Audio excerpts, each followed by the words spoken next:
ಆತ್ಮೀಯರೇ, ಆಗಸ್ಟ್ 10 ಅಂತಾರಾಷ್ಟ್ರೀಯ ಜೈವಿಕ ಇಂಧನ ದಿನಾಚರಣೆ ಅಂಗವಾಗಿ ಜಿಲ್ಲಾ ಕೃಷಿ ತರಬೇತಿ ಕೇಂದ್ರ ಬಬ್ಬೂರ್ ಫಾರ್ಮ್ ಅಲ್ಲಿ ಆಯೋಜಿಸಲಾದ ಜೈವಿಕ ಇಂಧನ, ಸೌರಶಕ್ತಿ ಆಧಾರಿತ ಜೀವನೋಪಾಯ ಚಟುವಟಿಕೆ ಹಾಗೂ ಸಹಜ ಕೃಷಿ ಕುರಿತು ವಿಚಾರ ಸಂಕಿರಣ ಕಾರ್ಯಕ್ರಮದಲ್ಲಿ ವಿಜಯನಗರ ಜಿಲ್ಲೆಯ ಹುಲಿಕೆರೆ ಗ್ರಾಮದ ಶ್ರೀಯುತ ವಿಶ್ವೇಶ್ವರ ಸಜ್ಜನ್ನವರು ಸಹಜ ಕೃಷಿ, ಕೃಷಿ ಸಂಸ್ಕರಣೆ ಉದ್ದಿಮೆ ಮತ್ತು ಸೌರಶಕ್ತಿ ಅಳವಡಿಸಿದ ಕುರಿತು ತಮ್ಮ ಅನುಭವವನ್ನು ಆಸಕ್ತ ರೈತ ಬಾಂಧವರೊಂದಿಗೆ ಹಂಚಿಕೊಂಡರು.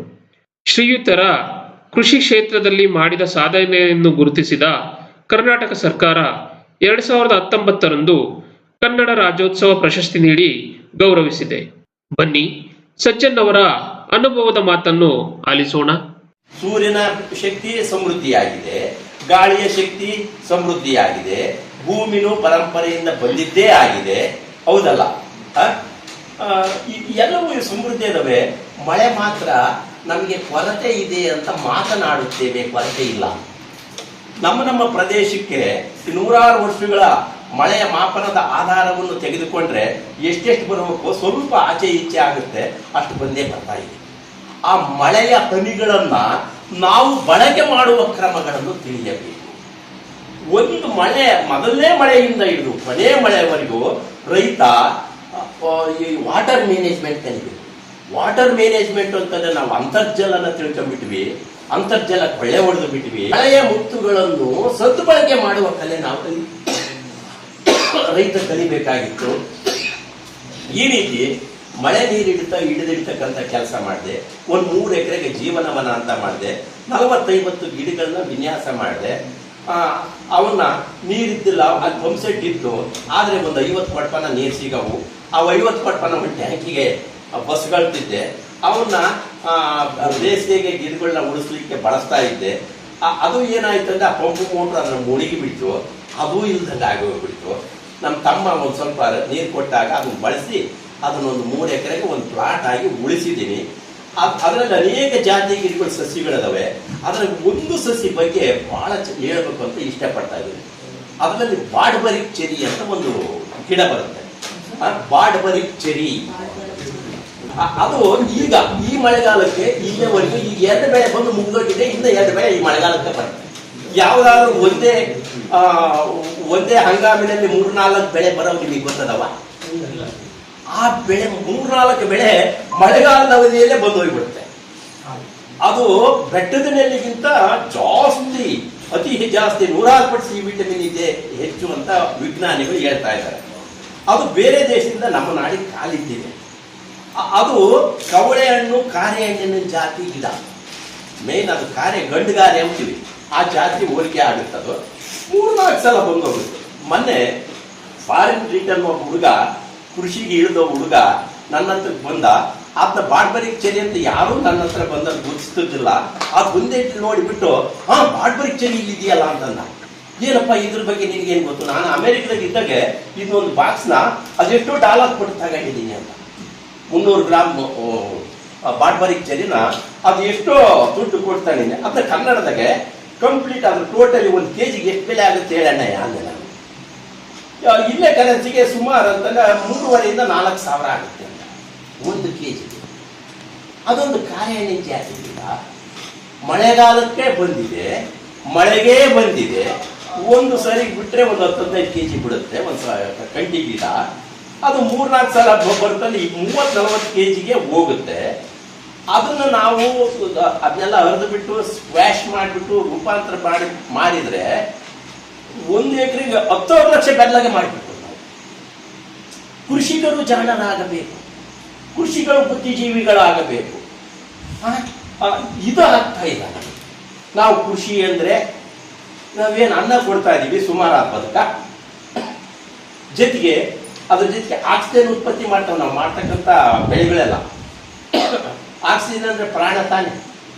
ಅವಾಗ ಕರೋನಾದಾಗ ಒಂದು ಆಕ್ಸಿಜನ್ ಸಿಲಿಂಡರ್ ಬೆಲೆ ಏನಿತ್ತು? ಪ್ರಾಣ ಕೊಡ್ತಾ ಇದೀವಿ. ಪ್ರಾಣ ಮತ್ತು ಅನ್ನ ಎರಡೂ ಕೊಡ್ತಕ್ಕಂಥ ಕೆಲಸ ಸಾಮಾನ್ಯ ಅಲ್ಲ, ಅದು ಅಸಾಮಾನ್ಯನೇ. ಕೃಷಿ ಮಾಡ್ತಾ ಇದ್ದೀನಿ ಅಂದ್ರೆ ನಾನು ಹೆಮ್ಮೆ ಪಡುತ್ತೆ. Agriculture is base of culture ಅಂತ ಹೇಳ್ತಾರೆ. ಎಲ್ಲ ಕಲ್ಚರ್ಗೂ ಅಗ್ರಿಕಲ್ಚರ್ ಮೈನ್. ಇಲ್ಲಿ ಒಂದು ಕಾಳು ಹಾಕಿದ್ರೆ 100 ಕಾಳು ಪಡಿಬೋದು. ಅದೇ 1 kg ಕಬ್ಬಣದ ಒಂದು ಅದಿರು ಹಾಕಿದ್ರೆ 80% 70% ಬರುತ್ತದೆ. ಇಷ್ಟಕ್ಕೊಂದು ಸಂತೃಪ್ತಿ ಇರ್ತಕ್ಕಂಥ ವ್ಯವಸ್ಥೆನ ಕೃಷಿ ಅಂದ್ರೆ ಬೇಡ, ಕೃಷಿ ಅಂದ್ರೆ ನಷ್ಟ, ಕೃಷಿ ನೀನು ಮಾಡಬೇಡ, ನೀನೊಂದು P1 ಆಗಿ ಬೆಂಗಳೂರಿಗೆ ಹೋಗಿ ಒಂದು ITI ಕಲಿಯಪ್ಪ, ನೀನು ಊರು ಬಿಡುತ್ತ ಹಾಗೆ ಕಳಿಸ್ತಾರೆ. ಎಂಥ ಸ್ಥಿತಿಗೆ ಬಂದ್ಬಿಟ್ಟಿದೀವಲ್ಲ ನಾವು. ನಮ್ಮ ಮಕ್ಕಳನ್ನು ನಾವು ಕೃಷಿಯಲ್ಲಿ ಉಳಿಸ್ತಾ ಇದ್ದೀವಿ. ಯಾಕಂದ್ರೆ ನಾವೇ ಲಾಭ ಮಾಡಿಲ್ಲ ಅಂದ್ರೆ ಅವ್ರಿಗೆ ಲಾಭ ಹೆಂಗೆ ಹೇಳ್ಕೊಡ್ತೀವಿ? ಹಾಗೆ ನಾವು ಜಾಣರಾಗಬೇಕು, ನಾವು ಸಮೃದ್ಧರಾಗಬೇಕು. ಹಾಗಾದಾಗ ಮಾತ್ರ ನಾವು ಕೊಡ್ಲಿಕ್ಕಿಲ್ಲಕ್ಕ. ಹಿಂದಿನ ಕಾಲದಲ್ಲ ರೈತ ಕೊಟ್ಟ ಮನೆ ಹೊರತು ಬೇಡದೇನಲ್ಲ. ಈಗ ಎಲ್ಲಾ ಇಲಾಖೆಗಳು ಕೈ ಸೇರಿಸ್ತಾ ಇದಾವೆ ನನಗೆ. ಈ ಸಬ್ಸಿಡಿ ತಗೊಳ್ರಿ, ಇದನ್ನು ಮಾಡಿ ಎಲ್ಲ ಸಹಕಾರಿಗಳು ಆದ್ರೂ ಅಧಿಕಾರಿಗಳು ಆಗ್ತಾ ಇದೀವಲ್ಲ. ಯಾಕೆ ಅಂತಂದ್ರೆ ಜಾಂಡ್ರನ್ನೆಲ್ಲ ಬೇಗ ಕಳಿಸ್ಬಿಟ್ಟಿವಿ, ದಡ್ರು ಅಂತ ಹಳ್ಳಿ ಕಳಿಸ್ಬಿಟ್ಟಿವಿ. ಅದಕ್ಕೆ ನಾವೇನಾಗಬೇಕು, ಈ ದಡ್ರು ಅಂತ ಏನ್ ಅನ್ಕೊಳ್ತೀವಲ್ಲ, ಇವರು ಜಾಂಡ್ರಾಗ್ಬಿಟ್ರೆ ಅವಾಗ ಕಷ್ಟಗಳು ನಮ್ಮನ್ನು ಚೆನ್ನಾಗಿ ಬೆಳೆಸುತ್ತವೆ, ನಷ್ಟಗಳು ಜಾಗರೂಕತೆಯನ್ನು ಹೆಚ್ಚಿಸುತ್ತವೆ, ಸಮಸ್ಯೆಗಳು ಸಬಲರನ್ನಾಗಿ ಮಾಡುತ್ತವೆ, ಸವಾಲುಗಳು ಧೈರ್ಯವನ್ನು ತುಂಬುತ್ತವೆ ಅಂತ ನಂಬಿದೆ ನಾನು. ಆ ಕಷ್ಟಗಳು ಬಂದಂಗೆಲ್ಲ ನಾವು ಏನು ಪರಿಹಾರ ಅಂತ ಹುಡುಕಿ ಹಾಕಿದ ಮನೋಭಾವ. ಅದಕ್ಕೆ ಸಮಸ್ಯೆಗಳಿಗೆ ಪರಿಹಾರಗಳನ್ನು ಯೋಚನೆ ಮಾಡಬೇಕು. ಆ ಪರಿಹಾರಗಳನ್ನ ಕಂಡಾಗ ಅವನ್ನ ಮಾಡಬೇಕು. ಕಷ್ಟ ಬಂದ್ರೆ ಇಬ್ಬರು ಬರ್ತಾರೆ. ಯಾರ್ಯಾರು ಬರ್ತಾರೆ ಅಂತಂದ್ರೆ ಗಣಪತಿ ಮತ್ತು ಸರಸ್ವತಿ. ಕಷ್ಟ ಬಂದ್ರೆ ಇಬ್ರು ಬರ್ತಾರೆ. ಗಣಪತಿ ಯಾಕೆ ಹಿಂಗಾತು, ಇದಕ್ಕೇನ್ ಮಾಡ್ಬೇಕು. ಎಲ್ಲ ದೇವರಿಗೂ ಕಷ್ಟ ಬಂದಾಗ ಯಾರು ತಗ ಹೋಗ್ತಾ ಇದ್ರು? ವಿಘ್ನೇಶ್ವರನ್ ತಗ ಹೋಗ್ತಾ ಇದ್ರು.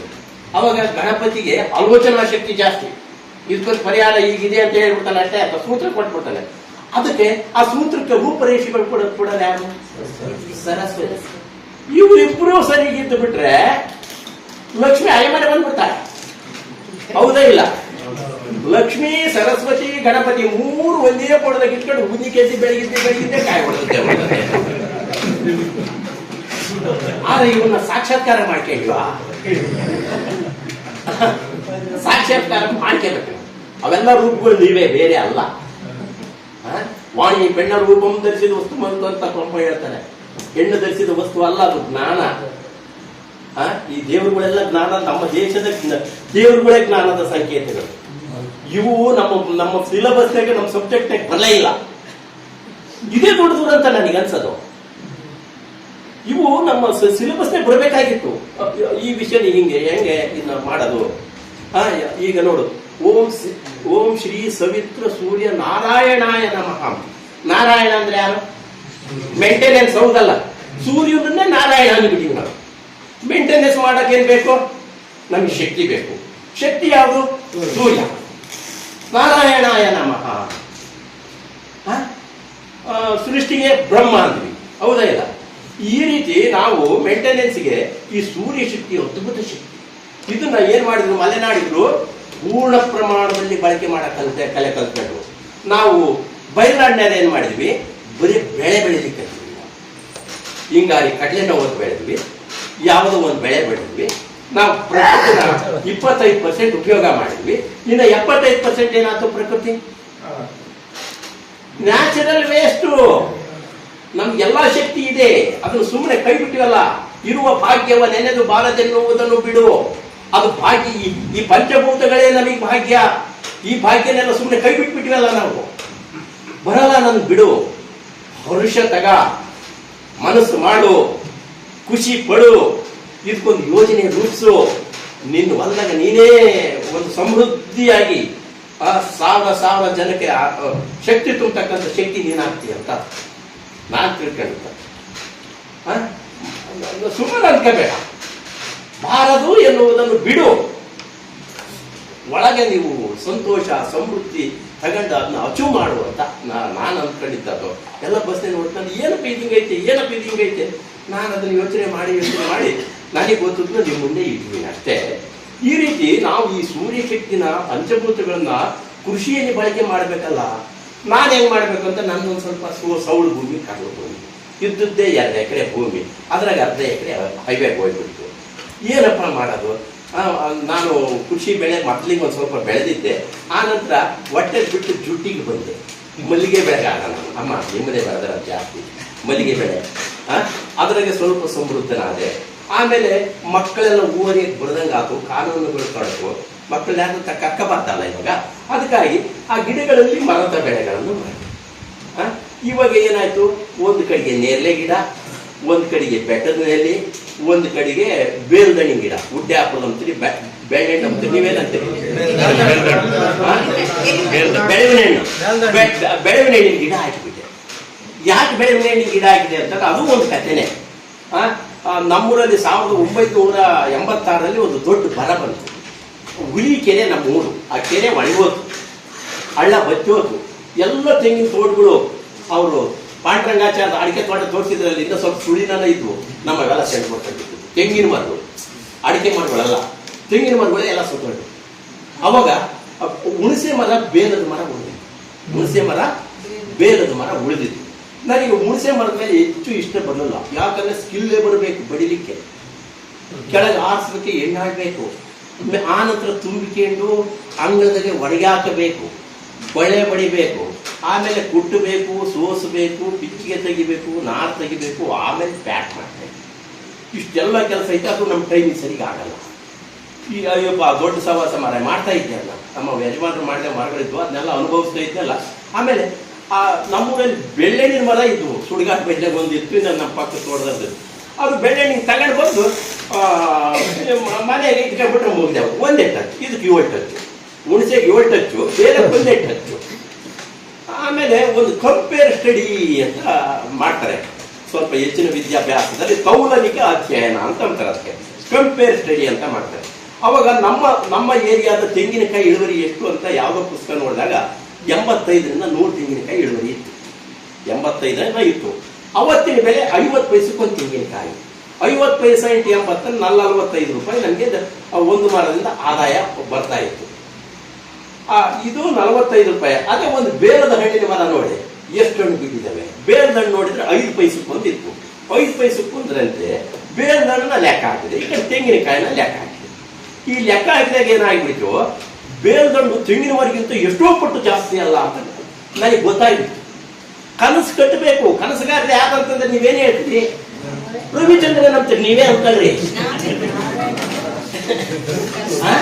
ಅವಾಗ ನಾನೇನ್ ಮಾಡಿದೆ, ಕನಸು ಕಟ್ಟಿ ಇರಿಸಕೊಂಡು ಬೇರೆ ಬಿಟ್ಟೆ, ತೆಂಗಿನ ಬೆಳೆಗಿಂತ 3-4 ಪಟ್ಟು ಆದಾಯ ಜಾಸ್ತಿ ಆಗ್ತತ್ತಲ್ಲ, ಇದನ್ನ ಯಾಕೆ ಮಾಡಬಾರ್ದು? ಮನೋಮಯ ಶಿಲ್ಪಿ ಅಂತ ನಮ್ಮ ಅಜ್ಜ ಹೇಳ್ತಾ ಇತ್ತು. ಮನೋ ಅಂದ್ರೆ ಮತ್ತಿಗೆ ಮನಸ್ಸಿನಾಗ ಏನೋ ಒಂದು ವಿಷಯ ಬರುತ್ತೆ. ಇದು ಮನೋ, ಅದು ಗಣಪತಿ. ಮಯ ಅಂತಂದ್ರೆ ಅದು ಮಾಡ್ಲಿಕ್ಕೆ ಏನ್ ಮಾಡ್ಬೇಕನ್ನೋದೇನೆ ಸರಸ್ವತಿ. ಮಯ ಶಿಲ್ಪಿ ಅಂತಂದ್ರೆ ಅದನ್ನೆರಡೂ ಸೇರಿಸಿ ನಾವು ನಮ್ಮ ಶ್ರಮ ಹಾಕಿಬಿಟ್ಟು ಕೆಲಸ ಮಾಡಿದಾಗ ಶಿಲ್ಪಿ ಅದನ್ನ ಕಡ್ದಾಗ ಮೂರ್ತಿ ಆಗುತ್ತೆ. ಅವಾಗ ಅದು ಪೂಜೆ ಆಗುತ್ತೆ. ಹಂಗ ನಾವು ಅದನ್ನೆಲ್ಲ ನಾವು ಮಾಡ್ಕೊಂಡಾಗ ನಮಗೆ ಅವಾಗ ಲಕ್ಷ್ಮಿ ಕಾಣುತ್ತೆ. ನಮ್ಮ ಶ್ರಮ ಬೀಳ್ಬೇಕು. ಈ ಮನೋ ಮತ್ತು ಮಯ ಸೇರಿಸ್ಬಿಟ್ಟು ನಮ್ಮ ಶ್ರಮನ ನಾವು ಕೂಡಿಸ್ಬಿಟ್ರೆ ಏನಾಗ್ಬಿಡ್ತು, ಅದು ಬಂದ್ಬಿಟ್ರೆ ಬೆಳ್ಳೆಹಣ್ಣಿನ ಗಿಡ ಬೆಳೆದ್ಬಿಟ್ಟು ಹಾಕಿತ್ತು 100 ಗಿಡ. ನಾನು ಭಾರಿ ಸೋಮಾರಿ, ಒಂದೇದು ಭಾರಿ ದಡ್ಡ. ನಾನು 100 ಗಿಡ ಹಾಕಿದ್ರೆ ಫೆನ್ಸಿಂಗ್ ಇದ್ದಿಲ್ಲ. 3 ಸಲ ಸ್ಟೇಷನ್ಗೆ ಹೋಗಿದ್ದೀನಿ. ಮ್ಯಾಕೆ ಇರ್ತಾಗೆ, ಕುರಿ ಇರ್ತಾಗೆ, ಒದ್ದಿಸ್ಕೇಳಿ ಅವ್ರಿಗೆ ನಾನು ನೈಸರ್ಗಿಕ ಕೃಷಿ ಪುಸ್ತಕ ಓದ್ಬಿಟ್ಟಿದ್ದೆ, ಕುಕ್ಕೋಕ ಅವರು ಇವರು ಅಂತ. ನಾನು ಹೊಲ್ದಾಗ ಬೇಸಾಯ ಮಾಡ್ತಿದ್ದಲ್ಲ, ಹುಲ್ಲು ಚೆನ್ನಾಗಿ ಬೆಳೆದ್ಬಿಟ್ಟು ಅವ್ರು ಬಂದ್ಬಿಟ್ಟು ಬಿಡೋರು. ಅವ್ರಿಗೆ ಕುರಿ ಕೊಟ್ಬಿಟ್ಟು ನನಗೆ ಗಿಡ ಉಳಿದು ಇಲ್ಲಿ ಹೋರಾಟ ಇತ್ತು. ಅಲ್ಲಿಗೆ ಏನಾಯ್ತು, 30 ಮರಗಳು ಉಳಿದು. 30 ಮರಗಳಿಗೆ ಇವತ್ತು ನನಗೆ ಅದು ಸೌಳ ಭೂಮಿ, ಕರ್ಮ ಭೂಮಿ ಯಾವ ಎಲ್ಲಿ ಅಲ್ಲಿ ನನ್ನ ಪಕ್ಕದಲ್ಲಿ ಯಾವ ನೇರು ಮಾಡೇ ಇಲ್ಲ ಯಾರು ಇವತ್ತು. ನಾನು ಆಗಿರೋ ಸೌಳ ಭೂಮಿಯಾಗೆ ಕರ್ಮ ಭೂಮಿ. ಆ 30 ಮರಗಳು ಬಂದ್ಬಿಟ್ವಲ್ಲ, ಇವಾಗ ಅವೇ ನನಗೆ 3-4 ಲಕ್ಷ ದುಡ್ಡು ಯಾಕೆ ಇನ್ನೂ ಜಾಸ್ತಿ ಮಾಡಿ. ಹಣ್ಣು ಮಾರಿದ್ರೆ 3 ಲಕ್ಷ ಅಂತಾರೆ. ಇನ್ನು ಮೌಲ್ಯವರ್ಧನೆ ಮಾಡಿದ್ದು ಎಷ್ಟಾಗುತ್ತೆ ಲೆಕ್ಕ ಇಲ್ಲ, ಗೊತ್ತಿಲ್ಲ. ಮಳೆಗರೆದ ಹನಿ ಹನಿಗೆ ಭೂತಾಯಿ ಬರವಡೆ ಲೆಕ್ಕ, ಚಿಗುರೊಡೆದ ಎಲೆಗೆ ವನದೇವಿ ಇಡುವಳೆ ಲೆಕ್ಕ, ಕೂಡದ ಕಳೆಯದ ಆ ಲೆಕ್ಕ, ಕೂಡುವ ಕಳೆಯುವ ಈ ಲೆಕ್ಕ, ಯಾರಿಗೆ ಬೇಕು ಈ ಲೆಕ್ಕ ಅಂತ ಶುಭಮಂಗಳ ಸಿನಿಮದ ಹಾಡು, ನಂದಲ್ಲ. ಹೀಗೆ ನಾವು ಕಂಪ್ಲೀಟ್ ಏನಾಯ್ತು ಅಂತಂದ್ರೆ, ಈ ಬೇಲದ ಹಣ್ಣು ನನ್ನ ಬೇಲ್ದಣ್ಣೇನು ಬೆಳೆದ್ಬಿಟ್ಟೆ. ಅದನ್ನ ಮಾರದೇಲಿ ಮಾರ್ಕೆಟ್ ಇಲ್ಲಲ್ಲ. ನನಗೆ 3 ಜನ ಗಂಡು ಮಕ್ಕಳು. ನನ್ನ ಮಕ್ಕಳು ನನಗೆ ಭಾರಿ ಕಷ್ಟ ಓದಿಕೆ ಹಾಸಿಗೆ ಎಲ್ಲ ಆಗಿದ್ವು, ಹಾಗಾಗಿದ್ದೆ. ಮಕ್ಕಳು ಸಣ್ಣರಿದ್ರು, ನನಗೆ ಓದಿಸೋದು ಭಾರಿ ಕಷ್ಟ ಆಗಿತ್ತು. ನಮ್ಮ ಮಕ್ಕಳನ್ನ ನಾನು ಚಿತ್ರದುರ್ಗದಾಗೆ ನಡುಬೀದಿ ನಾರಾಯಣ ಅಂತ ಒಂದು ನಾಟಕ ನೋಡಿದ್ದೆ. ಮಾಸ್ಟರ್ ಹಿರಣ್ಣಯ್ಯ ಅವನು ಮಾಲಿಯಾಗಿ ಬಂದ ಕಪ್ಪು ಲೋಟ ತೊಳೆಯೋಕ್ಕೆ ಓಟ್ಲಿಗೆ ಬಂದು ನಾವು ಓನರ್ ಆಗಿಬಿಡ್ತಾನೆ. ಹಂಗೆ ನಮ್ಮ ಮಕ್ಕಳಿಗೆ ನಾವ್ಯಾಕೆ ಔಟ್ಡೋರ್ ಎಜುಕೇಶನ್ ಕೊಡಬಾರ್ದು ಅಂತ ಒಂದು ಆಲೋಚನೆ ಬಂತು. ನನ್ನ ಮಕ್ಕಳಿಗೆ ಅವನು ಸೈಕಲ್ ಶಾಪ್ ಮಾಡಿದ್ದಾನೆ, ಹೂವು ಮಾರಿದ್ದಾನೆ, ಬ್ರೆಡ್ ಮಾರಿದ್ದಾನೆ, ಏನೆಲ್ಲ ಮಾಡಿದ್ದಾನೆ, ಜೊತೆಗೆ ಡಿಗ್ರಿನೂ ಮಾಡಿದ್ದಾನೆ. ಏನ್ರಮ್ಮ ಹಿಂಗೆ ಔಟ್ಡೋರ್ ಎಜುಕೇಶನ್ ಎಲ್ಲ ಕೊಟ್ವಿ. ನಮ್ಮ ಮಕ್ಕಳೇ ಮಾಡಿದ್ರು ಬೇರೆ. ನಾನು ಬೆಳೆದ ಇಟ್ಲೆ ನಮ್ಮ ಮಕ್ಕಳು ಹೈವೇ ನಾನು ಎಲ್ಲ ಸೀಳ್ಕೊಂಡು ಹೋಗ್ಬಿಟ್ಟಿದ್ದೆ. ಈ 5 ಎಕರೆ 10 ಎಕರೆ ಹೈವೇಗೆ ಹೋಗ್ಬಿಟ್ಟಿದ್ದೇವ. ಅವಾಗ ನಾವೀಗ ಏನ್ ಮಾಡಿದ್ವಿ ಅಂದ್ರೆ ನನ್ನ ಮಕ್ಕಳು ಸ್ವಲ್ಪ ಜಾಣತನ ಬಂತು. ನಾವು ಎಲ್ಲ ವಿದ್ಯಾವಂತರನ್ನೇ ಮಾಡಿಬಿಟ್ಟಿದ್ದೀವಿ, ಬುದ್ಧಿವಂತರನ್ನ ಮಾಡಿಲ್ಲ ನಾವು ಭಾಳ ಜನನ. ನಮ್ಮ ಮಕ್ಕಳೇನ್ ಮಾಡಿಬಿಟ್ರು ಅಂದ್ರೆ ಅಲ್ಲಿ ಒಂದು ಹೈವೇಗೆ ಒಂದು ಸಣ್ಣದಾಗಿ ಜ್ಯೂಸ್ ಸ್ಟಾಲ್ ಇಟ್ಟು ಬೆಳ್ಳುಳ್ಳಿ ಜ್ಯೂಸ್ ಕೊಟ್ಟರೆ ಹೆಂಗೆ ಜನಗಳಿಗೆ, ಬೇಲ್ದಣ್ಣಿ ಜ್ಯೂಸ್ ಕರ್ನಾಟಕದಾಗ ಎಲ್ಲಿ ಕೊಡಲ್ಲ. ಇವು ಸಣ್ಣದಾಗಿ ಚಾಲು ಮಾಡಿಬಿಟ್ರು, ಕಾರ್ಗಳು ಪೈ ಪೈ ಅಂತ ನಿಲ್ಸಕ. ಹಂಗೆ ಬೇಲ್ದಣ್ಣಿ ಜ್ಯೂಸ್ ಸಿಗ್ತಂತ ಬಿಟ್ರು. ಜೊತೆಗೆ ನಾವೇನ್ ಮಾಡಿದ್ವಿ, ಬೇಲ್ದಂಡೆಗೆ ಇನ್ನೂ ಏನೇನು ಮಾಡ್ಬೋದು ಅಂತ ಇನೋವೇಷನ್ ಚಾಲು ಮಾಡಿ, ಸಂಶೋಧನೆ ಅಂತಿರಲ್ಲ ಅದನ್ನ ನಾವು ಚಾಲು ಮಾಡಿ. ಬೇಲ್ದಣ್ಣಿಂದು ಬರ್ಫಿ ಮಾಡಿದ್ವಿ, ಬೇಲ್ದಣ್ಣಿಂದು ಜಾಮ್ ಮಾಡಿದ್ವಿ, ಬೇಲ್ದಣ್ಣಿಂದು ಪೌಡ್ರ್ ಮಾಡಿದ್ವಿ, ಬೇಲ್ದಣ್ಣಿಂದು ಎನರ್ಜಿ ಡ್ರಿಂಕ್ ಅಂತ ಒಂದು ಮಾಡಿದ್ವಿ. ಎಷ್ಟು ಉತ್ಪನ್ನ ಆದ್ವು ಬೇಲ್ದಣ್ಣವೇ. ಆಮೇಲೆ ಈಗೂ ಒಂದು ಇನೋವೇಷನ್ ಆಗಿದೆ, ನಾವು ಹೊರಗೆ ಬಿಟ್ಟಿಲ್ಲ. ಬೇಲ್ದಣ್ಣಿಂದು ಉಪ್ಪಿನಕಾಯಿ ಮಾಡಿದ್ವಿ, ಇನ್ನ ಹೊರಗೆ ಬಿಟ್ಟಿಲ್ಲ. ಬೇಲ್ದಣ್ಣಿಂದು ಈಗ ಒಂದು ವಾಷಿಂಗ್ ಪೌಡರ್ ಮಾಡಿದ್ವಿ. ಸೋಪ್ ಇಟ್ಟಿದ್ರಲ್ಲ, ಆ ಸೋಪ್ ತೊಳೆದು ನೀರು ಎಲ್ಲಿಗೆ ಹೋಗುತ್ತೆ? ಅಲ್ಲಪ್ಪ, ಭೂಮಿಗೆ ಹೋಗುತ್ತಾನೆ, ಕೆಮಿಕಲ್ ತಾನೆ. ಅದನ್ನ ಹಿಂದಿನ ಕಾಲದಾಗ ನಮ್ಮಮ್ಮ ಸೌಳು ಹಾಕಿ ಪಾತ್ರೆ ತಿಕ್ತಾ ಇತ್ತಲ್ಲ, ಹಳೆ ಯೋಚನೆ ಬಂತು. ಯಾಕಪ್ಪ ಅಂದ್ರೆ ಹಿಂದೆ ಈಗ 2 ತಿಂಗಳ ಹಿಂದೆ ಏನಾಯ್ತು ಅಂದ್ರೆ ನಮ್ಮ ಮನೆ ಮುಂದೆ 3 ಹುಣಸೆ ಮರ ಅದಾವ, ನಾನು ಹಾಕಿದೆವು. ಹುಣಸೆ ಹೂ ಜಗ್ಗ ಸುರಿದು ಬಿಟ್ಟತ್ತೆ. ನಾನು ಅದ್ರ ಮೇಲೆ ಕಾಲಿಟ್ಕೊಂಡು ಹೋಗಿ ನನಗೆ ಅಯ್ಯಯ್ಯೋ ಹೆಂಗಪ್ಪ ಇಡ್ಲಿ ಹೂವಿನ ಹಾಸಿಗೆ ಅಂತ ಯಾರನ್ನ ಅಂದ್ರೆ ನನಗೆ ಅದನ್ನ ಹೂವನ್ನ ನಾವು ಗಡಿಸೆಪ್ ಮಾಡ್ಕೊಂಡು ಊಟ ಮಾಡ್ತೀವಿ, ಅದನ್ನ ತುಳಿಬೇಕಲ್ಲಪ್ಪ ಅಂತ ಸಂಕಟ. ಅದಕ್ಕೆ ಏನ್ ಮಾಡ್ತೇನೆ, ಬೆಳಕನೆ ತೆಗ್ಲಿ ನಾನೇನ್ ಮಾಡ್ತೀನಪ್ಪ ಅಂತಂದ್ರೆ ನಮ್ಮ ಓನರ್ಗಳು ಬರೋದಕ್ಕಿಂತ ಮತ್ತೆ ಎಲ್ಲ ಕ್ಲೀನ್ ಮಾಡ್ಬೇಕಲ್ಲ, ಕಸ ಹೊಡಿಯೋದು, ಸಗಣಿ ಹೊಡಿಯೋದು. ಆಮೇಲೆ ನಮ್ಮ ಓನರ್ಸ್ ಬರ್ತಾರೆ 9:30ವರೆಗೆ. ಅಷ್ಟೊತ್ತಿಗೆ ನಾನು ಎಲ್ಪಾರು ಕ್ಲೀನರ್ ಆಗಿ ಕೆಲಸ ಮಾಡ್ತೀನಿ. ಅಲ್ಲ ಸತ್ಯ, ನಾವು ಸಣ್ಣದಾಗಬೇಕು, ದೊಡ್ಡದಾಗಕ್ಕೆ ಹೋಗ್ಬಾರ್ದು. ಅವಾಗ ಹುಣಸೆ ಹೂವೆಲ್ಲ ಗುಂಡ್ಗಿಟ್ಟೆ ನಮ್ ಡ್ರೈಯರ್ ಇದೆ. ಹಿಂಗೆ ಇವ್ರು ಹೆಂಗೆ ಸೋಲಾರು ನಮಗೆ ವ್ಯವಸ್ಥೆ ಮಾಡಿಕೊಟ್ಟಿದಾರೋ ಹಂಗೆ ಇಲಾಖೆ ನನಗೆ ನನ್ನ ಕಾಂಟ್ರಿಬ್ಯೂಷನ್ ಇಷ್ಟು ಕಟ್ಟಿದೆ. ನನಗೆ ಒಂದು ಡ್ರೈಯರ್ ಕೊಟ್ಟತ್ತೆ. ಆ ಡ್ರೈಯರ್ನೇ ಒಣಗಿಸಿದೆ, ಪೌಡ್ರ್ ಮಾಡಿದೆ. ಆ ಹುಣಸೆ ಹೂವನ್ನ ಫರ್ಟಿಲೈಸರ್ಗೆ ಹಾಕಿ ಯಂತ್ರಗಳದವಲ್ಲ ನನಗೆ ಪೌಡ್ರ್ ಮಾಡ್ತೇನೆ. ಆಮೇಲೆ ಬೆಳ್ಳೆಣ್ಣೆ ಚಿಪ್ಪು ಬರ್ತದಲ್ಲ ಹಣ್ಣು ತೆಗೆದ ಮೇಲೆ, ಆ ಚಿಪ್ಪನ ಏನ್ ಮಾಡ್ಬೇಕು ಅನ್ನೋ ಒಂದು ಆಲೋಚನೆ ಬಂದಿತ್ತು. ಆ ಚಿಪ್ಪನ ಪೌಡ್ರ್ ಮಾಡಿದೆ, ಇದನ್ನು ಹುಣಸೆ ಹೂವಿಂದು ಪೌಡ್ರ್ ಮಾಡಿದೆ. ಇವೆರಡು ಪೌಡ್ರಿಗೆ ಆಮೇಲೆ ಮಿಲೆಟ್ಸ್ ಕೃಷಿ ಮಾಡ್ತೀವಲ್ಲ ಅದು ತೌಡು ಅದಕ್ಕೆ ಸೇರಿಸಿದೆ. ತೌಡು ಹಾಕಿ ತಿಕ್ತಕ್ಕಂಥ ಪರಂಪರೆ ಇತ್ತು. ಅದ್ರ ಜೊತೆಗೆ ಮತ್ತಿನ್ನೇನು ಮಾಡಿದೆ, ಯಾವ್ಯಾವ ಮಿಲೆಟ್ಸ್ ಪೌಡ್ರು, ಹುಣಸೆ ಹೂವಿನ ಪೌಡ್ರು, ಬೇಲ್ದ ಹಣ್ಣಿನ ಚಿಪ್ಪಿನ ಪೌಡ್ರು, ಜೊತೆಗೆ ನಾವು ದಿನ ಪೇಡ ಮಾಡ್ತೀವಿ ಒಲೆಯಲ್ಲಿ. ಆ ಮಿಲೆಟ್ಸ್ ಪೌಡರ್ ಜೊತೆಗೆ ಒಲೆ ಬೂದಿ 4 ಸೇರಿಸಿ ಮಿಕ್ಸ್ ಮಾಡಿಬಿಟ್ಟು ನಮ್ಗೆ ಯಾರಾಗ ಎಷ್ಟು ಬಂದ್ರು ಹಣ ಇದ್ವಿ ಮನೆಗೆ ತಿಟ್ಟು ನೋಡಿ ಅಂದ್ರೆ ಒಂದ್ಸಲ ತಾಂಡೋದಾಗ ತಿರುಗಿಸಲು ಬಂದಾಗ ನನಗೆ ಒಂದು 5 kg ಕೊಟ್ಟಣ. ಇದೇ ನಿಮ್ ಜಿಲ್ಲೆ ಬೆಳಗಟ್ಟ ಹುಡುಗ ನೈಸರ್ಗಿಕ ಕೃಷಿ ಮಾಡ್ತಾನೆ. ನಮಗೆ ಗೋಮೂತ್ರ ಮಜ್ಜಿಗೆ ಅವ್ರಿಗೆಲ್ಲ ಖರೀದಿ ಕೊಡ್ತೀವಿ. ನಾವು ಬಹಳ ಜನ ನನ್ನ ಹತ್ರ ಕೊಡ್ತಾರೆ. ಅದನ್ನೆಲ್ಲ ಅವ್ರಿಗೆ ಸಪೋರ್ಟ್ ಮಾಡೋ ಕೆಲಸಗಳು ಜೊತೆ ಮಾಡ್ತಾ ಇದೀವಿ. ಸಾಮಾಜಿಕ ಒಂದು ಕೆಲಸ ಅಂತ ಅತಿ ಕಡಿಮೆ ಬೆಲೆಗೆ ಅವನ್ನೆಲ್ಲ ಕೊಡ್ತೀವಿ. ಆ ವಾಷಿಂಗ್ ಪೌಡರ್ ನಿರ್ಮಾ ಅಂತ ಏನು ಅಡ್ವರ್ಟೈಸ್ಗಳು ಬರ್ತವೆ, ಸುಳ್ಳೆ ಅಡ್ವರ್ಟೈಸ್ಗಳನ್ನ ಎಷ್ಟು ಚೆನ್ನಾಗಿ ನಂಬ್ತೀವಿ. ನಿಜವಾದ ನಾವು ನಂಬುತ್ತೇ ಇಲ್ಲ. ನಿಜ ಏನು ಸುಳ್ಳೇನು ನಾವು ತಿಳಿದ್ವಿ. ಅದೆಲ್ಲ ಎಲ್ಲಿಗೆ ಹೋಗುತ್ತೆ, ಏನು ಅಪಾಯ ಮಾಡುತ್ತೆ, ಇವೆಲ್ಲ ನಾವು ಸ್ವಲ್ಪ ತಿಳ್ಕೊಂಡು ಎಚ್ಚರಿಕೆಯ ಹೆಜ್ಜೆಗಳನ್ನು ಇಡಬೇಕು. ನಮ್ಮ ಮನೆಗೆ 2 ದಿನಕ್ಕೊಂದು ಸೋಪ್ ಹೋಗವು, ಈ ಪಾತ್ರೆ ತಿಕ್ಕಕ್ಕೆ ಆಗ್ತಿ ಇರುತ್ತೆ. ಈಗ ಆ ಸೋಪಿನ ಕೆಲಸ ಕ್ಲೋಸ್ ಆಗ್ಬೇಕಲ್ಲ, ಅದಕ್ಕೆ ನಮ್ಮದೇ ಬೂದಿ, ನಮ್ಮದೇ ಬೆಳ್ಳುಳ್ಳಿ ಚಿಪ್ಪು, ನಮ್ಮದೇ ಹುಣಸೆ ಹೂವಿನ ಪುಡಿ, ನಮ್ಮದೇ ಮಿಲೆಟ್ ಪೌಡ್ರು, ಏನು ರೊಕ್ಕನೇ ಕೊಡೋದಿಲ್ಲ. ವಾಷಿಂಗ್ ಪೌಡರ್ ಆಗಿರೋದು ಹೌದೇ. ತಲೆ ಕೆಲಸ ಕೊಡಿ, ಪರಮಾತ್ಮ ತಲೆ ಕೊಟ್ಟದಾನೆ. ಎಷ್ಟು ದಿನ ಇರ್ತೀವಿ ಗೊತ್ತೇ ಇಲ್ಲ. ಏನೇನು ಮಾಡ್ಬೇಕು ಅದನ್ನೆಲ್ಲ ಮಾಡಿ ಬಿಸಿ ಹಾಕಿ ಹೌದಲ್ಲ. ಈ ರೀತಿ ಒಂದು ವಾಷಿಂಗ್ ಪೌಡರ್ ಆಯ್ತು, ಉಪ್ಪಿನಕಾಯಿ ಮಾಡಿದ್ವಿ ಬೇಲ್ದಣ್ಣೆಯಲ್ಲಿ. ಅದೇ ರೀತಿ ಹುಣಸೆಹಣ್ಣಿನ 3-4 ವೆರೈಟಿ ಮಾಡ್ತೀವಿ ನಾವು. ಅದೇ ರೀತಿ ಬೆಟ್ಟದಲ್ಲಿ ಕಾಯಿನ ಒಂದು 4-5 ವೆರೈಟಿ ಮಾಡ್ತೀವಿ. ಅದು ಹುಣಸೆಹಣ್ಣಲ್ಲಿ ಒಂದು ಲಾಲಿಪಾಪ್ ಮಾಡ್ತೀವಿ, ಅದನ್ನ ಕುಟ್ತೀವಿ. ಕುಟ್ಟ ಮಿಷನ್ ನೋಡಿದ್ರಲ್ಲ, ಟಕ್ ಟಕ ಟಕ ಟಕ ಟಕ. ಈಗ ಅದನ್ನ ಕುಟ್ಟಿಬಿಟ್ಟು ಒಂದು ಕಡೆಗೆ ಹೋಗಿದ್ದೆ ನಾನು, ಅಲ್ಲಿ ಅದನ್ನ ಹುಂಚೆ ಚಿಗಳಿ ಅಂತಾರೆ. ಈ ಕಡೆ ಧಾರವಾಡ ಕಡೆಗೆ ಹೋದ್ರೆ ಅದು ಹುಂಚೆ ಚಿಗಳಿ ಅಂತಾರೆ. ಸಿಂಧನೂರು ಕಡೆಗೆ ಹೋದ್ರೆ ಜಜ್ಜಿಂಡಿ ಅಂತಾರೆ. ನಮ್ಮ ಕಡೆಗೆ ಬಂದ್ರೆ ಕುಟ್ಟಿಂಡಿ ಅಂತಾರೆ. ಮಂಗಳೂರು ಕಡೆಗೆ ಹೋದ್ರೆ ಇದನ್ನ ಏನಂತಾರೆ, ಕಟ್ಟಾ ಮಿಠಾ ಅಂತಾರೆ. ಅದನ್ನ ನಾನು ಇದನ್ನ ತಿಂದು ನೋಡಿದೆ. ನಾನೇ ಏನೇನು ಹಾಕ್ಬೇಕಂತ ಫಾರ್ಮುಲಾ ಎಲ್ಲ ನೋಡ್ತೀನಿ, ಕಂಡಿಡಿದ್ವಿ. ಆಮೇಲೆ ತಿಂದು ನೋಡಿದೆ, ಸಣ್ಣ ಒಂಚೂರು ಹಣೆ ನೀರು ಬಂದು ಕಾಳು ಮೆಣಸಿನ ಪೌಡ್ರ್ ಹಾಕಿರ್ತೀವಂತೆ, ಬ್ಲ್ಯಾಕ್ ಪೆಪ್ಪರ್ ಅಂತೀರಲ್ಲ, ಸ್ವಲ್ಪ ಸಣ್ಣ ಚೂರು ನೀರು ಬಂದು ಏನೋ ತಿಂದ್ರೆ ಒಂದು ಮಜಾದಿತ್ತು, ಖುಷಿ ಆಯ್ತು ನನಗೆ. ಅದಕ್ಕೆ ಅದಕ್ಕೊಂದು ಹೊಸ ಹೆಸರು ಇಟ್ಟೆ ನಾನು, ಮೈಂಡ್ ಫ್ರೆಶ್. ಹೆಸರು ಚೆನ್ನಾಗೈತಾ? ಅದರಿಂದ ಇವತ್ತಿಗೆ ಯಾರೋ ನನಗೆ ಮೈಂಡ್ ಫ್ರೆಶ್ ಆಗಿಲ್ಲ ಅಂತ ಹೇಳಿದ್ರು. Mind fresh, digestion fast, gastric out. ಈ ರೀತಿ ಒಂದೊಂದೇ ಹುಡುಗ ಅದು. ಆಮೇಲೆ ಉತ್ತರ ಭಾರತಕ್ಕೆ ಹೋಗಿ ಗೀರಾಕಳುಗಳು ತಂದ್ಬಿಟ್ಟೆ. ಈ HF ಜರ್ಸಿ ಏನೆಲ್ಲ ಅಪಾಯಕಾರಿ, ಇವು A1 ಮಿಲ್ಕು, A2 ಮಿಲ್ಕು ಎಲ್ಲ ವಿಜ್ಞಾನಿಗಳು ಏನೇನೋ ಹೇಳ್ತಾರಲ್ಲ, ನಾವೆಲ್ಲ ನಂಬಿಡ್ತೀವಲ್ಲ. ಅದಕ್ಕಾಗಿ ನಮ್ಮ ವಯಸ್ಸಲ್ಲಿ ಎಷ್ಟಪ್ಪ, ನಮಗೆ ಸ್ವಲ್ಪ ಬಡತನ, ಸ್ವಲ್ಪ ಹೆಚ್ಚು ಹಾಲು ಕರಿಬೇಕಪ್ಪ. ಹಾಲಿನ ನಾವು ದುಡ್ಡು ಸ್ವಲ್ಪ ಸ್ಮಾರ್ಟ್ ಬೇಡ, ಹಳ್ಳಿಕಾರ ಕಟ್ಬೋದಾಗಿತ್ತು. ಇವೇನು ಗೀರಾಕಳುಗಳು ಭಾಳ ಹಾಲು ಕರಿತೀವಿ ಅಂತ ಅಂದ್ಕೊಂಡು ಉತ್ತರ ಭಾರತಕ್ಕೆ ಹೋಗ್ಬಿಟ್ಟು ಅಲ್ಲಿ ಮಧ್ಯಪ್ರದೇಶಕ್ಕೆ ಹೋಗ್ಬಿಟ್ಟು ಒಂದು 5 ಆಟ ತಗೊಂಡು ಬಂದೆ. ಹಾಲು ಕರಿಯಕ್ಕೆ ಕತ್ತಿದ್ವಿ. ಅವಾಗ ತಂದವು 2 ಕರಿಯಾಗಿದ್ವು, ಇನ್ನಿದ್ದವೆಲ್ಲ ಕಬ್ಬ ಆದವು ಕರುಗಳು ಅಂತ ಒಟ್ಟಿಗೆ 5 ತಂದಿದ್ದೆ.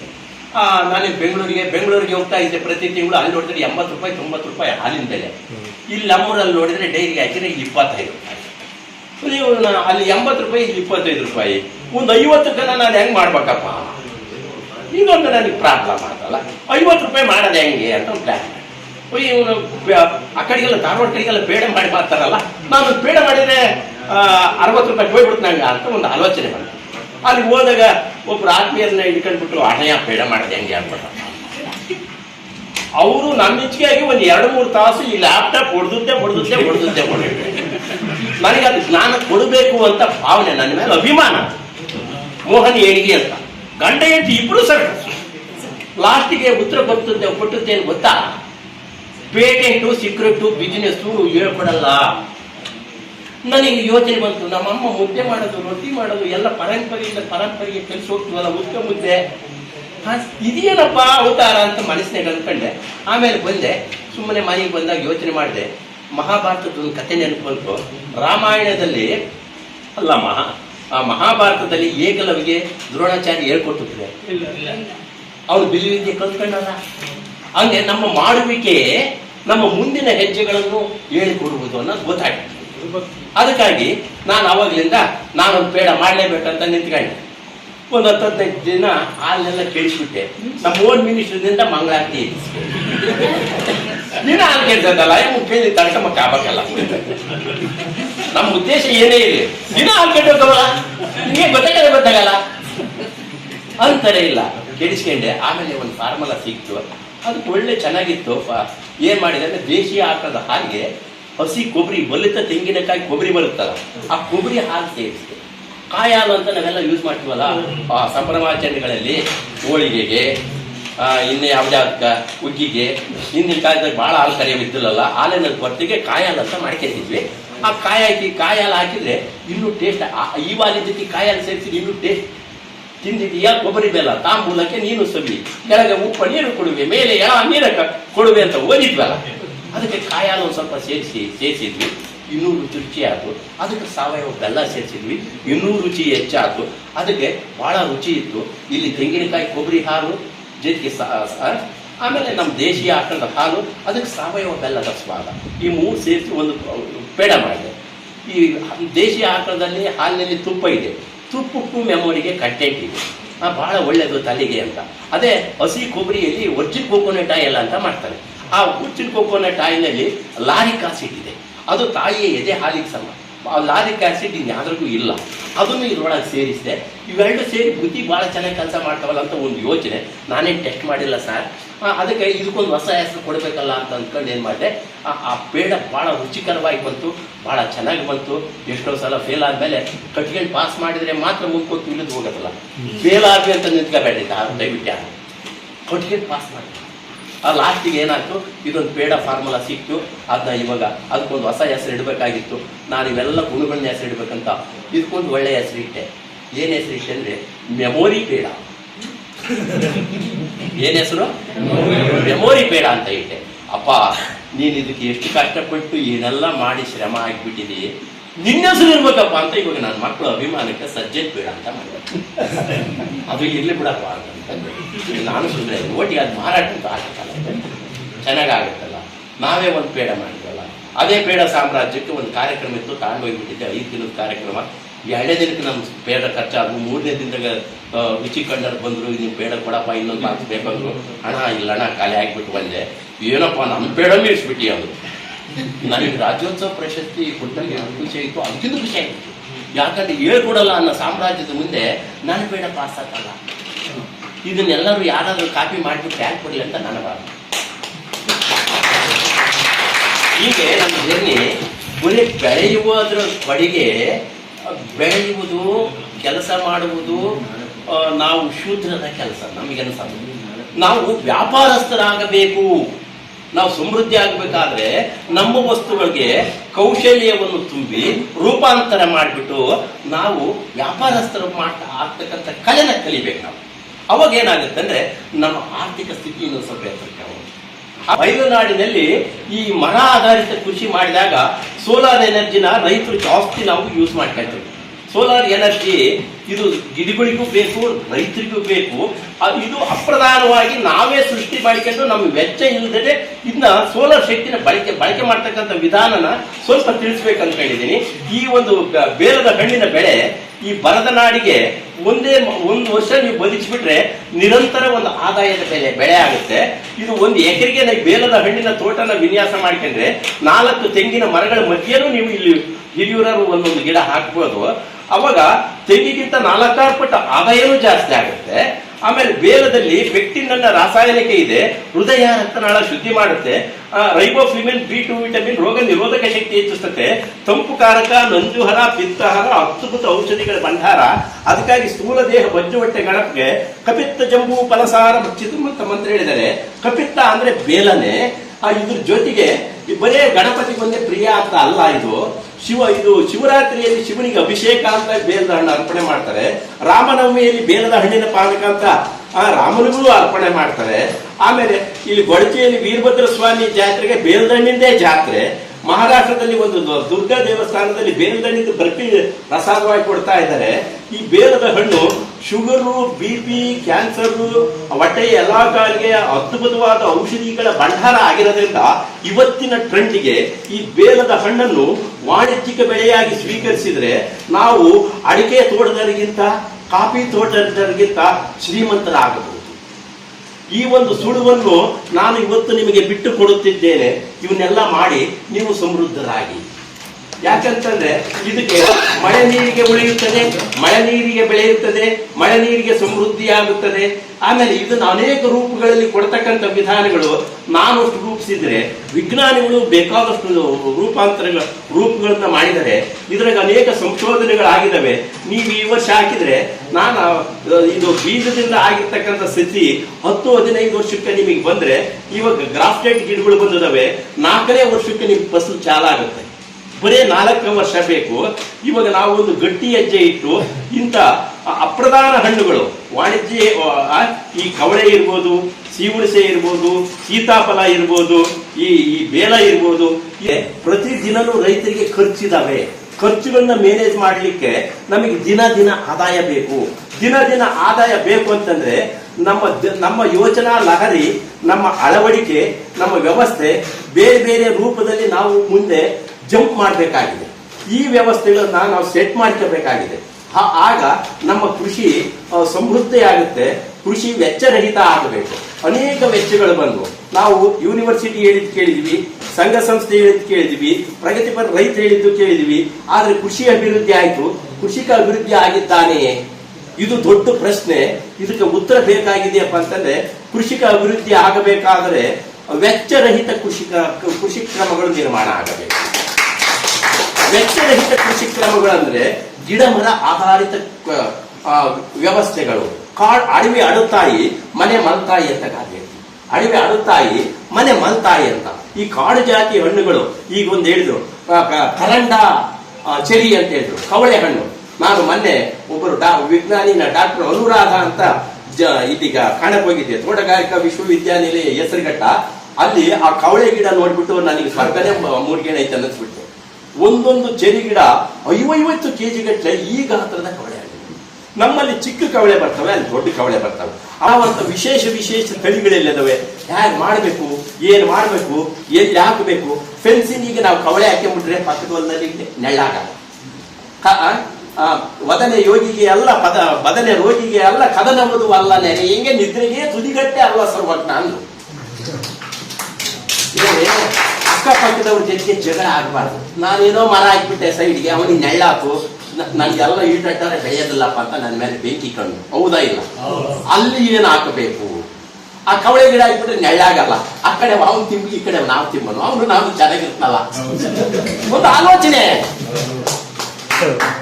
ಏನ್ರಿ, ನಾವು ವಿನ್ಯಾಸ ಮಾಡ್ಬೇಕಾದ್ರೆ ಸ್ವಲ್ಪ ಯೋಚನೆ ಮಾಡ್ಬೇಕು. ಇನ್ನೊಬ್ರಿಗೆ ತೊಂದರೆ ಆಗುತ್ತಾ? ಬರೀ ನಮಗೊಂದೇ ಆಗ್ಬೇಕು. ಸ್ವಾರ್ಥ ಪರಾರ್ಥ ಎರಡು ಯೋಚನೆ ಮಾಡ್ಬೇಕು. ಅವಾಗ ಏನಾಗುತ್ತೆ, ಪಕ್ಕದಲ್ಲೂ ನಾನು ಚೆನ್ನಾಗಿರಕ್ಕೆ ಏನೆಲ್ಲ ಮಾಡ್ಬೋದು. ನಾನಿದ್ದಾಗ ಅವನ್ನೆಲ್ಲ ನಮ್ಮಲ್ಲ ನೋಡೋದು. ಅವ್ರ ಜೊತೆ ಚೆನ್ನಾಗಿರ್ಬೇಕಲ್ಲ. ಕದನವುದು ಅಲ್ಲ ನೆರೆ ಹೆಂಗೆ, ನಿದ್ರೆಗೆ ತುದಿಗಟ್ಟೆ ಅಲ್ಲ ಸರ್ವಜ್ಞ. ಹಂಗೆ ನಾವು ವಿನ್ಯಾಸ ಮಾಡ್ಬೇಕಾದ್ರೆ ಬಹಳ ಎಚ್ಚರಿಕೆಗಳು ತಾಂಡು, ನಮ್ಮ ಬನದ ಭೂಮಿಯಲ್ಲಿ ಗುಡ್ಡದಲ್ಲಿ ಬರತಕ್ಕಂಥ ಸೀತಾಫಲನ ನಾವ್ಯಾಕೆ ಹಾಕಬಾರ್ದು? ಹುಣಸೆ ಹಣ್ಣು ಅಂತ ರಿಂಗ್ ಇರ್ತಲ್ಲ, ಅದನ್ನು ಹೊಲಕ್ಕೆ ನಾವ್ಯಾಕೆ ಹಾಕಬಾರ್ದು? ಕವಳೆ ಹಣ್ಣನ್ನು ನಾವ್ಯಾಕೆ ಹಾಕಬಾರ್ದು?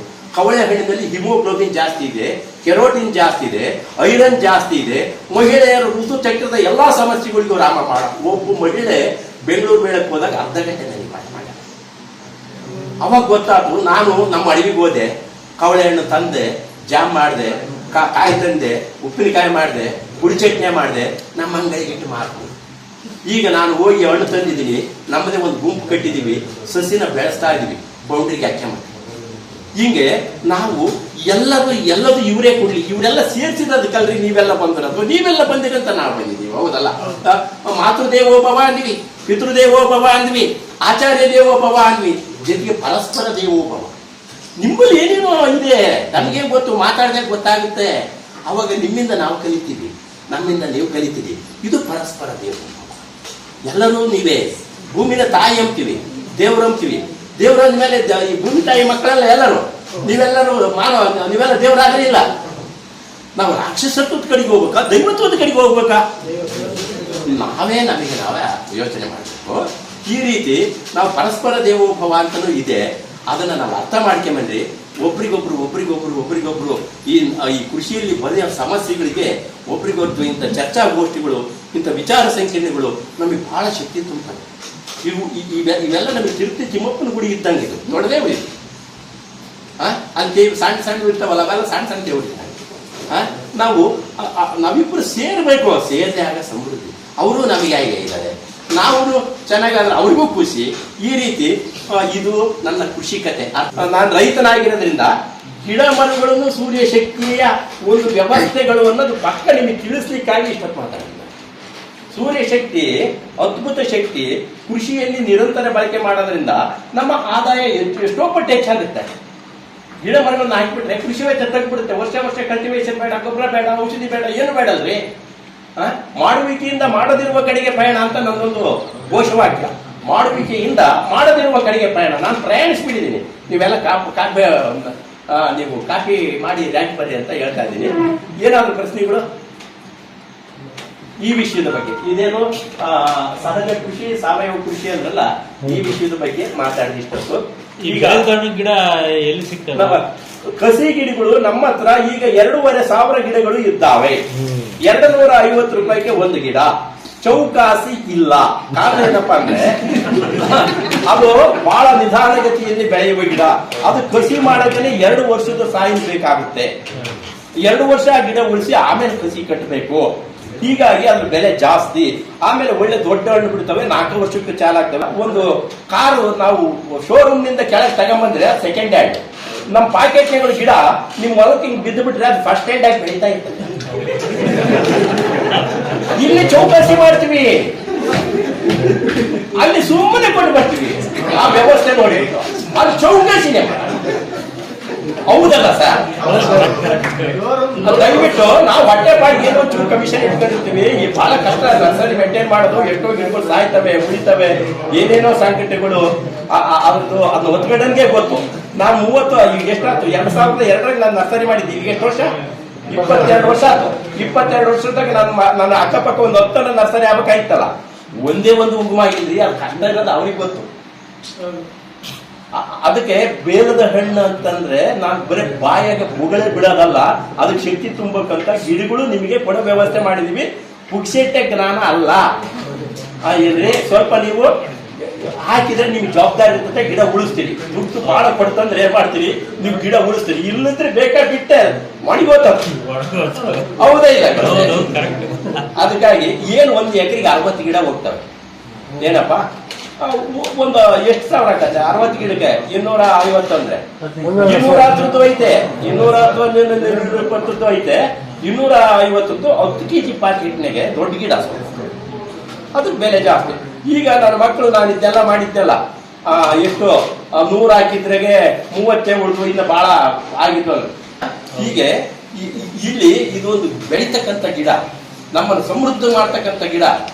ಎಲ್ಲರಿಗೂ ಗೊತ್ತು. ಇವತ್ತಿರ್ತಕ್ಕಂಥ ಕಾಯಿಲೆಗಳಿಗೆ ವಿಶ್ವಕ್ಕೆ ಇದನ್ನ ಒಂದು ಪೌಡರ್ ಆಗಿ ಮಾಡಿಕೊಟ್ರೆ, ಟೀಯಲ್ಲಿ ಟ್ಯಾನಿನ್, ಕಾಫಿಯಲ್ಲಿ ಕೆಫಿನ್ ಇದೆ ಅಂತ ಓದಿದೀವಲ್ಲ, ಅದನ್ನ ಟೀ ಆತ ಕಾಫಿ ಆತ ಅಂತ ಕೇಳ್ತಾ ಇದೀವಲ್ಲ. ಹಾಗೆ ನಾವು ಇಂಥ ಒಳ್ಳೊಳ್ಳೆ ನಮ್ಮ ಭಾರತ ವ್ಯವಸ್ಥೆ ಒಳಗಡೆ ಔಷಧೀಯ ಸಸ್ಯಗಳು, ಇಂಥ ಈ ಕಾಯಿಲೆಗಳನ್ನ ತಡೆ ಹಿಡಿತಕ್ಕಂಥ ಶಕ್ತಿಗಳು ಸಾಕಷ್ಟು ಇದಾವೆ. ಇವನ್ನ ನಾವು ವಿಶ್ವಕ್ಕೆ ಕೊಟ್ಬಿಟ್ಟು ನಾವು ಯಾಕೆ ಬಲಾಢ್ಯ? ಇದು ನನಗೆ ಆಲೋಚನೆ. ಈ ಎನರ್ಜಿ ಡ್ರಿಂಕ್ ಅಂತ ಮಾಡಿದ್ದನ್ನೆಲ್ಲ ಅದ್ರಾಗೆ ಬೇಲದ ಹಣ್ಣಿನ ಪೌಡರ್ ಇದೆ, ಬೆಟ್ಟದ ನೆಲ್ಲಿ ಪೌಡರ್ ಇದೆ, ಕರಿಬೇವಿನ ಪೌಡರ್ ಇದೆ, ನುಗ್ಗೆ ಪೌಡರ್ ಇದೆ, ಒಂದು ಕಷಾಯ ಪೌಡರ್ ಅಂತ ಮಾಡ್ತೀವಿ. ಕಷಾಯ ಅದಕ್ಕೆ 16 ಗಿಡಮೂಲಿಕೆಗಳಾಗಿ ಮಾಡ್ತೀವಿ ನಾವು.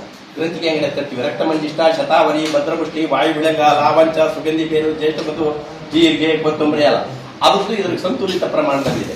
ಈ ಕಡೆ ಜ್ಯೂಸು ಅಲ್ಲ, ಈ ಕಡೆ ಕಷಾಯ ಅಲ್ಲ. ಯಾರು ತಪ್ಪಿತ್ತು, ಭಾರಿ ಟೇಸ್ಟ್ ಇರ್ತದೆ. ಒಂದ್ಸಲ ಕುಡಿದ್ರೆ ಇನ್ನೊಂದ್ಸಲ ಕುಡಿಬೇಕಂತ ಅದಕ್ಕೆ ಎನರ್ಜಿ ಡ್ರಿಂಕ್ ಅಂತ ಹೆಸರು. ಇಂಥದ್ದೆಲ್ಲ ಮಾಡಿಕೊಡೋದು ನಾವು ಒಳ್ಳೆಯದು ಕೊಡೋಣ. ಅಲ್ಲಮ್ಮ, ಕೆಟ್ಟವನ್ನೇ ಕೊಟ್ಟು ಆರಾಧಿಸಿ ಮೆಗಿತಾ ಇದ್ದಾರೆ ಅಂದ್ರೆ ಒಳ್ಳೆ ಕೊಟ್ಟು ನಾವು ಹೇಳಿಕೆ ಮತ್ತು ನಮಗೇನಂತೆ ಈ ಕೆಲಸಗಳು ಆಗಬೇಕು. ಅಲ್ಲೊಂದು ದೀಪ, ಅಲ್ಲೊಂದು ದೀಪ, ಅಲ್ಲೊಂದು ದೀಪ, ಅಲ್ಲೊಂದು ದೀಪ ಹಚ್ಚಬೇಕು. ಹಚ್ಚುವವರ ನೀವೇ. ಯು ಆರ್ ಕ್ರಿಯೇಟರ್ ಅಂದ್ರೆ ನೀವೇ ಬ್ರಹ್ಮ. ಸೃಷ್ಟಿ ಮಾಡ್ರಿ. ಓಕೆ, ಚೆನ್ನಾಗಿ ಬೆಳೀತಾ. ಒಂದೇ ಕೃಷಿಕರಿಗೆ ಕೃಷಿ ಕ್ಷೇತ್ರಗಳೇ ದೇವಸ್ಥಾನಗಳು. ಒಂದೇ ಬನ್ನಿ ನೋಡಿ, ಎಲ್ಲ ಗೊತ್ತಾಗುತ್ತೆ. ಯಾಕಂದ್ರೆ ಇನ್ನು ಮುಂದಕ್ಕಿನ್ನ ಸೋಲಾರಿಗೆ ಹೋಗಿಲ್ಲ ನಾನು. ಅಪ್ರಧಾನ ಸೋಲಾರಿಗೆ ಹೋಗಿದ್ದೀನಿ. ಪ್ರಧಾನ ಸೋಲಾರಿಗೆ ಬರ್ಬೇಕಾಗಿದೆ. ಹೋಗೋಣ ಇವಾಗ ಸೋಲಾರಿಗೆ. ಈಗ ನಮಗೆ ಈ ಮಂಜುನಾಥ್ ಭಾಗವತ್ ಅವರು ನಮ್ಮಲ್ಲಿ ಹೆಜ್ಜೆ ಇಟ್ರು. ಅವಾಗ ಹೆಜ್ಜೆ ಇಟ್ಟ ಮೇಲೆ ನಮಗೆ ಮಂಜುನಾಥನೇ ಬಂದ್ಬಿಡ್ದಾನೆ ಅನ್ಸ್ಬಿಡತ್ತೆ. ದರುಶನಕ್ಕೆ ಬಜೋ ಪಾಪ ವಿನಾಶಿನಿ ಅಂತ ಅಂತಾರೆ. ಅವ್ರು ನೋಡಿದ್ರೆ ನನಗೆ ಬಹಳ ಖುಷಿ ಆಗುತ್ತೆ. ಏನಂತಂದ್ರೆ ನನ್ನ ಮಕ್ಕಳು ಅದರಂಗನೆ ಅದಕ್ಕೆ ಪೂರ್ತಿ ಇನ್ನೂ ತಂತ್ರಗಳನ್ನ ಎಲ್ಲ ಒಯ್ದು ಇನ್ನು ಅದ್ಭುತವಾಗಿ ಆ ಸೋಲಾರ್ ಶಕ್ತಿನ ಬಳಕೆ ಮಾಡಕ್ಕೆ ಹಾಕೊಂಡ್ಬಿಟ್ಟ. ನಮ್ಮ ವಿವೇಕಾನಂದ ಬಂದಿದ್ದಾನೆ, ಅವನೇ. ಎದ್ದೇಳಪ್ಪ ಸ್ವಲ್ಪ ಮಾತಾಡ್ಬೋದು. ಅವ್ರು ಬಂದು ಇಲ್ಲಿ ಅದನ್ನ ಮಾತಾಡ್ಬೇಕು, ಇವರು ನನ್ನೇ ಕರೆದು ಬಿಡ್ತಾರೆ. ಇರ್ಲಿ, ಯಾಕಂದ್ರೆ ದರ್ಶನಕ್ಕೆ ಬಗ್ಗೆ ಪಾಪ ವಿನಾಶಿನಿ ಅಂತಾರಲ್ಲ, ಅವ್ರು ಮಾಡಿರೋದೆಲ್ಲ ನಾನು ನೋಡ್ತಾ ಇದ್ದೀನಲ್ಲ, ಅದನ್ನ ನಾನು ಸ್ವಲ್ಪ ಮಾತಾಡ್ತೀನಿ. ಅಲ್ಲ ಸರಿ, ನಾನು ಅವ್ರು ಮಾಡೋದೆಲ್ಲ ನಾನು ಹತ್ರದಲ್ಲಿ ನೋಡಿದ್ದೀನಲ್ಲ ಸರ್. ಏನ್ ಮಾಡಿದ್ವಿ ಅಂದ್ರೆ, ಇವ್ರು ಬಂದಾಗ ನಾವು ಕರೆಂಟಿನ ಕಾರ್ ತಗೊಂಡಿದ್ದಿಲ್ಲ. ಇವಾಗ ನಾನು ಹತ್ಕೊಂಡ್ಬಂದಿರೋದು ಕರೆಂಟಿನ ಕಾರ್. ಓನ್ಲಿ ಟೋಲ್ ಗೇಟಿಗೆ ದುಡ್ಡನ್ನೇ ಕೊಟ್ಟರು. ದಿನ ಅವ್ನು ತಗೊಂಡು ಬಂದು ಇವಾಗ 10 ತಿಂಗಳಾಯ್ತು ಕಾರ್ ತಂದು 68,000 ಕಿಲೋಮೀಟರ್ ಹೊಡೆದಿದೆ.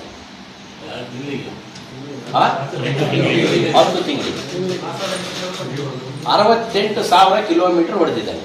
ಕಾರಣ 68,000 ಕಿಲೋಮೀಟರ್ ಇಂಧನ ಎಷ್ಟು ಬೇಕಾಗ್ತಿತ್ತು ನನಗೆ?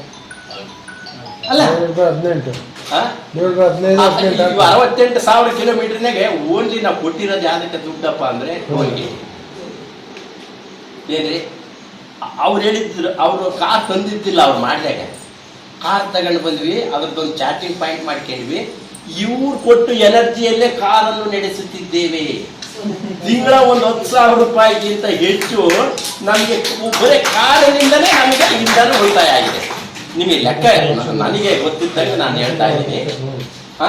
ಅದ್ರ ಜೊತೆಗೆ ನಾವು ಗೋವಾರ್ಕ ಅಂತ ಮಾಡ್ತೇವೆ. ನನಗೆ ಈ ಗಿಡ ಮರ ಹಾಕಿದ ಮೇಲೆ ನಾನು ಹೊಲಕ್ಕೆಲ್ಲ ಗಿಡ ಮರಗಳು ಮಾಡಿಬಿಟ್ಟೆ. ಇದನ್ನ ಹಾಕಿದ ಮೇಲೆ ಹೊಲದಾಗ ಕೆಲಸ ಇಲ್ದಂಗೆ ಆಯ್ತು ನನಗೆ. ಅಡವಿ ಮಾಡಿದ ಮೇಲೆ ಏನು ಕೆಲಸ ಇಲ್ಲಲ್ಲ. ಇವಾಗ ಏನ್ ಮಾಡ್ತಾರೆ, ದನಕಾಯಿ ಕೆಲಸ ಮಾಡಕ್ ಚಾಲು ಮಾಡ್ತಾರೆ. ದನಕಾಯಿ ಕೆಲಸ ಮಾಡಕ್ ಚಾಲು ಮಾಡಿದ ಮೇಲೆ ದೇಶಿ ಆಕಳುಗಳು ತಂದೆ ಆಲ್ದಾಗೆ ಪೇಡ ಮಾಡಕತ್ತಿದೆ, ತುಪ್ಪ ಮಾಡಕತ್ತಿದೆ. ಗೋಮೂತ್ರದಾಗ ಏನ್ ಮಾಡ್ಬೇಕು ಅಂತ ಅಂದ್ರೆ ಅರ್ಕ ಮಾಡೋದನ್ನ ಕಲ್ತ್ಕೊಂಡೆ. ಗೋವಾರ್ಕ ಅಂತ ಒಂದು ಔಷಧಿ, ಅದನ್ನ ಕಲ್ತ್ಕೊಂಡ ಮೇಲೆ ಈಗ ನಾನು 2009ರಿಂದಲೂ ಪ್ರತಿ ದಿನನೂ ಮಾಡ್ತಾ ಇದ್ದೆ. ಅದನ್ನ ನನ್ನ ಹೆಂಡತಿ ಮಾಡ್ತಾಳೆ. ಗೋವಾರ್ಕನ ವಿಭೂತಿ ನಾನು ಮಾಡ್ತೀನಿ. ಸಗಣಿ ಇಟ್ಟರೆ ಸಗಣಿಯಾದೆ, ತಟ್ಟಿದರೆ ಕುರುಳಾದೆ, ಸುಟ್ಟರೆ ನೊಸಲಿಗೆ ವಿಭೂತಿಯಾದೆ, ನೀನಾರಿಗಾದೆ ಎಲೆ ಮಾನವ ಅಂತ ಓದ್ತೀವಲ್ಲ ಸರ್. ಹಾಗೆ ವಿಭೂತಿ ನಾನು ಮನೆಯಲ್ಲಿದ್ದಾಗ ನಾನು ವಿಭೂತಿ ಮಾಡ್ತೀನಿ. ಇವೆರಡರ ಆದಾಯ ಯಾರಿಗಪ್ಪ ಅಂದ್ರೆ ನಮಗೆಲ್ಲ, ನಮ್ಮ ಕುಟುಂಬಕ್ಕೆ, ನಮ್ಮ ಓನರ್ಗೆ 9:30 ಬರ್ತಾರಂತ ಹೇಳಿದ್ದೆ. ಇವೆರಡರ ಆದಾಯ, ಗೋವಾರ್ಕ ಮತ್ತು ವಿಭೂತಿ ಆದಾಯ ಯಾರಿಗೆ? ಓನರ್ಗೆ. ಆ ಓನರ್ಗಳನ್ನ ನೋಡ್ಕೊಂಡ್ಲಿಕ್ಕೆ ನಮ್ಮ ಹತ್ರ ಪಾಕೆಟ್ ಬಹಳ ಭರ್ತಿ ಇರ್ಬೇಕಾಗುತ್ತೆ. ಈ ಪಾಕೆಟ್ ಭರ್ತಿ ಇರೋದು ಹೆಂಗಪ್ಪ ಅಂತಂದ್ರೆ ನನಗೊಂದು ತಂತ್ರ ಗೊತ್ತಾಯ್ತು. ಏನಪ್ಪಾ ಅಂತಂದ್ರೆ ಕೃಷಿಕರು ಯಾಕೆ ಬಡವಾಗ್ತಾ ಇದೀವಿ ಅಂತಂದ್ರೆ, ಕೃಷಿಕರು ಖರ್ಚುಗಳಿಗಾಗಿ ಬಹಳ ವ್ಯಯ ಮಾಡ್ತಾರೆ. ಖರ್ಚು, ಈ ಖರ್ಚುಗಳು ಎಲ್ಲಿಂದ ತರ್ತೀವಪ್ಪ ಅಂದ್ರೆ ಇವಾಗ ಬ್ಯಾಂಕ್ಗಳಿದಾವೆ, ಸಾಹುಕಾರ ಅದಾರೆ, ದಲ್ಲಾಳಿಗಳು ಅದಾರೆ, ಎಲ್ಲ ಎಲ್ಲೆಲ್ಲಿಂದಲೂ ಎಲ್ಲೆಲ್ಲಿ ಸಿಗ್ತೋ. ಕಡ ಹುಟ್ಟಿ ಬಡವ ಕೆಟ್ಟ ಅಂತ ಗಾದೆ ಇದೆ. ಕಡ ಹುಟ್ಟಿ ಬಡವ ಕೆಟ್ಟ. ಹಂಗೆ ನಾವು ತರೋದು ಕಲ್ತ್ಕೊಂಡು ಬಿಟ್ವಿ. ನಮ್ಮೂರಲ್ಲಿ ದೊಡ್ಡ ಬಡ್ಡಿ ಮಗ ಅಂದ್ರೆ ನಾನೇ. ಮತ್ತೆ ಹಂಗೆ ತರ್ತಿದ್ದೆ, ಹಂಗೆ ಕೊಟ್ಟಿನಿ. ಹಂಗೆ ಇವಾಗ ಇವೆರಡರ ತಂತ್ರ, ಒಂದು ಜ್ಞಾನೋದಯ ಆದ್ಮೇಲೆ ಜ್ಞಾನದ ಬಲದಿಂದ ಅಜ್ಞಾನದ ಕೇಡ ನೋಡಯ್ಯ ಅಂತ ಶರಣರು. ಹಂಗೆ ಈ ಗೋವಾರ್ಕ ನನ್ನ ಹೆಂಡತಿ ಮಾಡ್ತಾಳೆ, ವಿಭೂತಿ ನಾನು ಮಾಡ್ತೀನಿ. ಇವೆರಡರ ಆದಾಯನ ನಮ್ಮ ಇವ್ರಿಗೆ 5 ಜನ ಕೆಲಸಗಾರ ಬರ್ತಾರಲ್ಲ ಅವ್ರಿಗೆ ಕೊಟ್ಬಿಡ್ತೀವಿ. ಅವ್ರು 5 ಜನ ಕೆಲಸ ಮಾಡೋದು ಎಷ್ಟು ಕೈಗಳು ಆಗೋವು? 10 ಕೈಗಳು ಕೆಲಸ ನನಗೆ ಆಗ. ತಿರ್ಗಿ ನನ್ನ ಮಗನ ಹೆಂಡತಿ ಕೆಲಸ ಮಾಡ್ತಾರೆ, 14 ಕೈಗಳು ಕೆಲಸ. ಜಟ್ ಇದನ್ನ ಅದೆಲ್ಲ ನಾವು ಮಾಡೋದಲ್ಲ. ಗೋವಾರ್ಕನ ಆದ್ನ ನನ್ನ ಹೆಂಡತಿಗೂ ನನ್ನ ಇಬ್ಬರಿಂದ ಸೇರಿ 2 ಕೈ ಅನ್ಬೋದಾ? 16 ಕೈಗಳು ಕೆಲಸ ಜಾಸ್ತಿ ಆಗಿತ್ತು. ಈ 16 ಕೈಗಳು ಕೆಲಸಗಳು ಜಾಸ್ತಿ ಆದ್ಮೇಲೆ ನನ್ನದು ಒಂದು 8 ಲಕ್ಷ ಸಾಲ ಇರೋದು 3 ವರ್ಷನೇ ಗೋವಿಂದ ಕ್ಲೀನ್. ಅಂದ್ರೆ ಕೃಷಿಯಲ್ಲಿ ಬರುವ ವೆಚ್ಚಗಳಿಗೆ ರೈತನ ಬೆವರಿನ ಆದಾಯದ ಹಣವನ್ನೇ ಖರ್ಚು ಮಾಡಬೇಕು ಅನ್ನೋದು ನನ್ನ ಪಾಲಿಸಿ ಗೊತ್ತಾಗ್ತದೆ. ಎಲ್ಲೆಲ್ಲೋ ತರೋದ್ರಿಂದ ಏನಾಗುತ್ತೆ ಅಂದ್ರೆ ನಾವು ಬಡವರಾಗಿರ್ತೀವಿ. ಎಚ್ಚರಿಕೆಯ ಹೆಜ್ಜೆಗಳನ್ನು ಇಡಬೇಕು, ಬಹಳ ಸೂಕ್ಷ್ಮವಾದ ಹೆಜ್ಜೆಗಳನ್ನು ಇಡಬೇಕು. ನಾವು ನಮ್ಮ ಬೆವರನ್ನ ಒಂದು ದಿನಕ್ಕೆ ಒಂದು 4-5 ಗಂಟೆನ ನಾವು ಹೊಲಕ್ಕೆ ಹರಿಸಬೇಕು. 4 ಗಂಟೆ ಹೊಲಕ್ಕೆ, ಒಂದು 3 ಗಂಟೆ ಮೌಲ್ಯವರ್ಧನೆ, ಇನ್ನೊಂದು 3 ಗಂಟೆ ಮಾರಾಟ. ಈ ತಂತ್ರಗಳನ್ನ ರೂಪಿಸಬೇಕು. ನಾವು ಮಾರಾಟ ಮಾಡಿ ನಮ್ಮ ವಸ್ತುಗಳನ್ನ ಯಾರಿಗೆ ಕೊಡಬೇಕು, ಹೇಗೆ ಕೊಡಬೇಕು ಎಂಬುದು ಕಲಿಬೇಕು. ಅದನ್ನ ರೂಪಾಂತರ ಮಾಡುವ ಕಲೆಯನ್ನು ಕಲಿಬೇಕು, ಮಾಡುವ ಕೆಲಸವನ್ನು ಮಾಡಬೇಕು. ಹೀಗೆ ನಾವು ಮ್ಯಾನೇಜ್ ಮಾಡಿದಾಗ ನಾವು ದುರ್ಬಲನೇನಲ್ಲ, ಅವಾಗ ನಾವು ಸಫಲ. ಈ ಒಂದು ತಂತ್ರ ಕೊಟ್ಟ ಮೇಲೆ ನನ್ನದು ಅತೀ ಒಂದು ದುಃಖದ ಸ್ಥಿತಿಯಲ್ಲಿ ಇರ್ತಕ್ಕಂಥ ಒಂದು ಕುಟುಂಬ ಇವತ್ತು ನನ್ನ ಮಕ್ಕಳು ಹೈವೇಯಲ್ಲಿ ಒಂದು ಹೋಟೆಲ್ ಮಾಡಿದ್ದಾರೆ, ಒಂದು 25 ಜನಕ್ಕೆ ಕೆಲಸ ಕೊಟ್ಟಿದ್ದಾರೆ, 1 ಕೋಟಿ ರೂಪಾಯಿ ಹೋಟೆಲ್ ಮಾಡಿದ್ದಾರೆ. ಸಾಧ್ಯ ಆಗಿದ್ದು ಇಡೀ ಕುಟುಂಬ ನಮ್ಮಲ್ಲೇ ಇದೆ. ಇರೋದು ಮಕ್ಕಳಿದ್ರು ಈ ಕೃಷಿ ಬೇಡ ಅಂದ್ಕೊಂಡು ಎಲ್ಲ ಪೇಟೆಗೆ ಕಳಿಸ್ತಾ ಇದ್ರು. Agriculture is base of culture. ಇಲ್ಲಿ ಅನೇಕ ಒಂದು ಉದ್ಯಮಿಗಳನ್ನ ನಾವು ಹಳ್ಳಿಯಲ್ಲಿ ಸೃಷ್ಟಿ ಮಾಡ್ಬೋದು, ಅನೇಕ ಕೆಲಸಗಳನ್ನ ಸೃಷ್ಟಿ ಮಾಡ್ಬೋದು. ನಮ್ಮ ಮಕ್ಕಳನ್ನ, ನಮ್ಮ ಭೂಮಿ, ನಮ್ಮ ಮಕ್ಕಳನ್ನ ನಾವು ನಮ್ಮ ವ್ಯವಸ್ಥೆ ಒಳಗಡೆ ಉಳಿಸಿಕೊಳ್ತಕ್ಕಂಥದ್ದೇ ದೊಡ್ಡ ಒಂದು ಸಾಧನೆ ಆಗಬೇಕು ಅನ್ನೋ ಒಂದು ಭಾವನೆ ವ್ಯಕ್ತ ಮಾಡ್ತಾ ಇದ್ದೀನಿ. ಈ ಸೋಲಾರ್ನಿಂದ ನಮಗೆ ಈ ಬರೀ ಕಾರ್ನಿಂದ 10,000 ಉಳಿಯೋದಲ್ಲ, ಈಗ 3 ದಿನದಿಂದ ಇನೋವೇಷನ್ ಮಾಡಲ್ಲ. ಈ ಅರ್ಕ ಮಾಡ್ತಕ್ಕಂಥದ್ದು 3 ಲೀಟರ್ ಕೆಪಾಸಿಟಿ, ದಿನಕ್ಕೆ ಒಂದು 15-20 ಸಲ ನೀರು ಚೇಂಜ್ ಮಾಡಬೇಕಾಗಿತ್ತು. ದಿನ 200 ಲೀಟರ್ ನೀರು ಬಿಸಿಯಾಗಿ ಕಡೆಗೆ ಹೋಗ್ತಾ ಇದ್ವು. ಅದಕ್ಕೊಂದು ತಂತ್ರ ರೂಪಿಸಿ ಅವನು ಸೋಲಾರ್ ಒಲೆನೇ ತಗೊಂಡು ಬಂದ. ಸೋಲಾರ್ ಒಲೆ ಮೇಲೆ ನಾವು ಮೊದಲು ಗ್ಯಾಸ್ ಖರ್ಚು ಮಾಡ್ತಿದ್ವಿ. 10 ಸಿಲಿಂಡರ್ ಗ್ಯಾಸ್ ಒಂದು ಪರ್ ಮಂತ್ ಹೋಗವು. 10 ಗ್ಯಾಸ್ಗೆ 10,000 ರೂಪಾಯಿ ಗೊತ್ತಾ? ಆ 10,000 ರೂಪಾಯಿ ಸೇವ್ ಆಗಿದೆ. ಆ ಎಲೆಕ್ಟ್ರಿಕ್ ಒಲೆ ಮೇಲೆ ಇವಾಗ ಆ ಪಾತ್ರೆ ಇಡ್ತೀವಿ. ಆಮೇಲೆ ನೀರನ್ನ ಅದು ಕೂಲ್ ಆಗಬೇಕು. ಅದು ಡಿಸ್ಟಿಲೇಷನ್ ಆಗಬೇಕಾದ್ರೆ ತಂಪಾಗಬೇಕು. ಅದನ್ನ ಹೀಟ್ ಆದಂಗಲ್ಲ 10 ಲೀಟರ್ ಗೋಮೂತ್ರ ಹಾಕಿದ್ರೆ ಒಂದು 4 ಲೀಟ್ರು ನಮಗೆ ಗೋ ಅರ್ಕ ಬರ್ತಾ ಇತ್ತು. ಈಗ ರಿಕವರಿ ಎಷ್ಟಾಗುತ್ತೆ? 10 ಲೀಟರ್ ಗೋಮೂತ್ರ ಹಾಕಿದ್ರೆ 6-7 ಲೀಟರ್ ಅರ್ಕ ಬರ್ತಾ ಇದೆ. ಯಾಕಂದ್ರೆ ಬಿಸಿ ಆಗ್ತಕ್ಕಂಥ ವ್ಯವಸ್ಥೆನೇ ಇಲ್ದಂಗೆ ಆಗಿಬಿಟ್ಟು. ಇಲ್ಲಿ ಒಂದು ಸಣ್ಣ ಮೋಟ್ರ್ ಇಟ್ಟಿದ್ದಾನೆ. ಆ ಮೋಟ್ರ್ ಏನ್ ಮಾಡುತ್ತೆ ಅಂತಂದ್ರೆ ನೀರನ್ನ ಸರ್ಕ್ ಮಾಡಿ ಮೇಲೆ ಕಳಿಸ್ತದೆ. ಇನ್ನೊಂದು ವಾಲ್ ಮಾಡಿದ್ದಾನೆ, ಅದನ್ನ ಕರೆಕ್ಟಾಗಿ ಅದು ತಂಪು ಆಗ್ತಾ ಇರ್ತದೆ. ನಾವೇನು ಕರೆಂಟ್ ಖರ್ಚು ಮಾಡಂಗಿಲ್ಲಲ್ಲ, ಎಲ್ಲ ಪುಕ್ಷೆಟ್ಟೆ. ಒಂದ್ಸಲ ಒನ್ ಟೈಮ್ ಇನ್ವೆಸ್ಟ್ಮೆಂಟ್, ಪುಕ್ಷೆಟ್ ಅಂತಲ್ಲ, ಒನ್ ಟೈಮ್ ಇನ್ವೆಸ್ಟ್ಮೆಂಟ್. ಆ ಮೋರ್ ಪ್ರಾಫಿಟ್, ಮೋರ್ ಪ್ರಾಫಿಟ್. ಹಂಗೆ ಆ ನೀರು ಬರ್ತಾ ಇರುತ್ತೆ, ಹಿಂಗೆ ಹೋಗ್ತಾ ಇರುತ್ತೆ, ಹಿಂಗೆ ತಿರುಗ್ತಾ ಇರ್ಬೇಕಾದ್ರೆ ತಂಪಾಗಿಬಿಡುತ್ತೆ. ರಿಕವರಿ ಇವಾಗ ಬರೀ 3 ಲೀಟರ್ ಇದ್ದದ್ದು ಇವತ್ತು ಪ್ರತಿ ಪರ್ ಡೇ 6 ಲೀಟರ್. 6 ಲೀಟರ್ ಅಂದರೆ 150 ರೂಪಾಯಿಗೆ ಅರ್ಧ ಲೀಟ್ರ್ ಮಾಡ್ತೀವಿ. 6 ಲೀಟ್ರಿಗೆ 12 ಬಾಟ್ಲಿ. 12 ಬಾಟ್ಲಿಗೆ 12 × 1800 ರೂಪಾಯಿ ಆಯ್ತು. 1800 ರೂಪಾಯಿದಾಗೆ 800 ರೂಪಾಯಿ ಆ ಲೇಬಲ್ಲು, ಬಾಟ್ಲಿ ಚಾರ್ಜು, ಅದು ಇದು ಅಂತ ಹಳಮೊಳ ತೆಗೆದು ಬಿಡ್ರಿ. ದಿನ 1000 ರೂಪಾಯಿ ಬರೀ ಗೋಮೂತ್ರದಲ್ಲಿ ನಮಗೆ ಪರ್ ಡೇ 1000 ರೂಪಾಯಿ. ಅದಕ್ಕೆ ಶಕ್ತಿ ಕೊಟ್ಟಿದ್ದು ಯಾರು? Solar energy. ಆ ಸೋಲಾರ್ ಎನರ್ಜಿನ ಬಳಸ್ಕೊಂಬತಕ್ಕಂಥ ಅವ್ರ ತಲೆಗಿದ್ದು ತಾವು ಸೆಟ್ ಮಾಡಿರ್ತಾರೆ. ಅದ್ರಾಗ ಇನ್ನೂ ಏನೇನು ಮಾಡ್ಬೋದು ಅಂತ ನಾವೇ ಆಲೋಚನೆ ಮಾಡಬಾರ್ದು. ಅವ್ರು ಹೇಳಿದ್ದಲ್ಲ ಇದು ನಮಗೆ ಮಾಡ್ಕೊಳ್ರಿ ಅಂತ ಅವ್ರು ಹೇಳೇ ಇಲ್ಲ. ಕಾರಿಗೆ ನೀವು ಮಾಡ್ಕೊಳ್ರಿ ಹಿಂಗೆ ಚಾರ್ಜು ಅಂತ ಅವ್ರು ಹೇಳೇ ಇಲ್ಲ. ಕಾರಿಗೂ ಮಾಡ್ಕೊಂಡ್ವಿ, ಆಮೇಲೆ ಇವಾಗ ಗೋವರ್ಕಕ್ಕೂ ಮಾಡ್ಕೊಂಡ್ವಿ. ಪಕ್ಕದ ಮನೆಯಲ್ಲಿ ತಿಂಗಳ 3,000 ರಿಂದ 4,000 ರೂಪಾಯಿ ನಮಗೆ ಕರೆಂಟ್ ಬಿಲ್ ಬರುತ್ತೆ. ನಮ್ಮ ಮಕ್ಕಳು 2 ರೂಮ್ AC ಹಾಕ್ಸ್ಕೊಂಡ್ಬಿಟ್ಟಿದ್ದಾರೆ ಸರ್. ಈ ಬೇಸಿಗೆ 42 ಡಿಗ್ರಿ ಟೆಂಪರೇಚರ್ಗೆ ಹೋಗ್ಬಿಡುತ್ತಲ್ಲ, ಇವಾಗ ನಾವ್ ಯಾಕೆ AC ಇರಬಾರ್ದು ಅಂತ ನಮ್ಮ ಮಕ್ಕಳು ಚೆನ್ನಾಗಿರ್ಬೇಕು ಅಂತ. ಇವಾಗ ಏನಾಗಿದೆ, ಇಡೀ ಆ ಕಡೆ ಮನೆಗೆ 4,000 ರೂಪಾಯಿ ಕರೆಂಟ್ ಫೀಸ್ ಬರ್ತಂತ, 3,000 ರಿಂದ 4,000. ಅದು ಗೋವಿಂದ. ಸೋಲಾರ್ ಶಕ್ತಿ ಏನ್ ಶಕ್ತಿ ಅಂತ ನಾನು ಹೇಳ್ತಾ ಇದ್ದೀನಿ. ಆ ಮನೆಗೆ ನೀವು ಆ ಕಡೆ ಮನೆಗೆ ಕೊಟ್ಕೊಂಡ್ರೆ ತಿಳಿದಿಲ್ಲ, ಫ್ಯಾಕ್ಟ್ರಿಗೆ ಮಾತ್ರ ಮಾಡಿದ್ರು. ನಮಗೆ 35 ಯೂನಿಟ್ ಅಂತ ಅದ್ರ ವಿಡಿಯೋದಾಗ ಆಯ್ತು. ಬೇಸಿಗೆ ನಾವು ನೋಡಿದ್ವಿ 50 ಯೂನಿಟ್ಗೇನೋ ಅದು ರೀಚ್ ಆಗ್ತಾರೆ. ಏನಪ್ಪ ನಮಗೆ 50 ಜಾಸ್ತಿ ಐತಲ್ಲ ಕರೆಂಟು, ಇನ್ನೂ ಏನು ಮಾಡ್ಬೇಕು ಅಂತ ಅವ್ನ ತಲೆ ಹುಳ ಕಡಿತಿರ್ತದೆ. ಅವ್ನು ಏನೇನೋ ಮಾಡುತ್ತೆ ಮಾಡಿ ಅದ್ರಾಗ 3-4 ಸಲ ಸೋಲ್ತೀವಿ, 3-4 ಸಲ ಫೇಲ್ ಆಗ್ತೀವಿ. ಹಿಂಗೆ ರಂಕಲ್ ರಾಟಿ ತಿರುಗಿರ್ತದೆ. ಒಂದೇ ಮ್ಯಾಕ್ ಹೋಗತ್ತೆ, ಒಂದೇ ಕೆಳಗೆ ಬರುತ್ತೆ.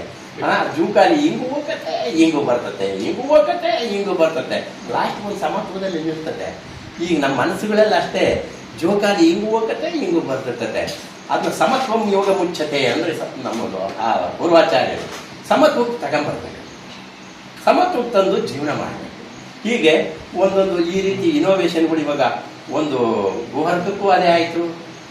ಆಮೇಲೆ ಇವಾಗ ಇನ್ನೊಂದು ಡ್ರೈಯರಲ್ಲಿ ಇನ್ನೂ ಕೆಲಸ ಆಗಿದೆ. ಇನ್ನೊಂದು 2 ಹೀಟನ್ನು ಕುಂದಿಸ್ತೀವಿ ಅಂತಂದಿದ್ದಾರೆ. ಈ ಊರಲ್ಲಿ ಅದನ್ನ ಚಾಲು ಮಾಡ್ತಾರೆ. ನಾವು ಸುಮ್ಮನೆ ಇರಲ್ಲ, ಯಾಕಂದ್ರೆ ಬಹಳ ಶೀತ ಆದಾಗ, ಕ್ಲೈಮೆಟಿಕಲ್ ಕಂಡೀಷನ್ ನಿರಂತರ ಮಾಡ ಮುಚ್ಕೊಂಡಾಗ ನಾವು ಒಣಗಿಸ್ಲಿಕ್ಕೆ ಒಂದು ಡ್ರೈಯರ್ ಇದೆ, 1 ಟನ್ ಕೆಪಾಸಿಟಿ. ಸಿಕ್ಕಾಪಟ್ಟೆ ನಾವು ನುಗ್ಗೆ ಪೌಡ್ರ್ ಒಣಗಿಸ್ತೀವಿ, ಕರಿಬೇವು ಒಣಗಿಸ್ತೀವಿ, ಬೇಲ್ದಣ್ಣು ಒಣಗಿಸ್ತೀವಿ, ನೆಲ್ಲಿಕಾಯಿ ಒಣಗಿಸ್ತೀವಿ. ನನ್ನ ಕಿಸ್ಕೊಂಡಿಗೆ ಇಟ್ಟು ಅಲ್ಲಿ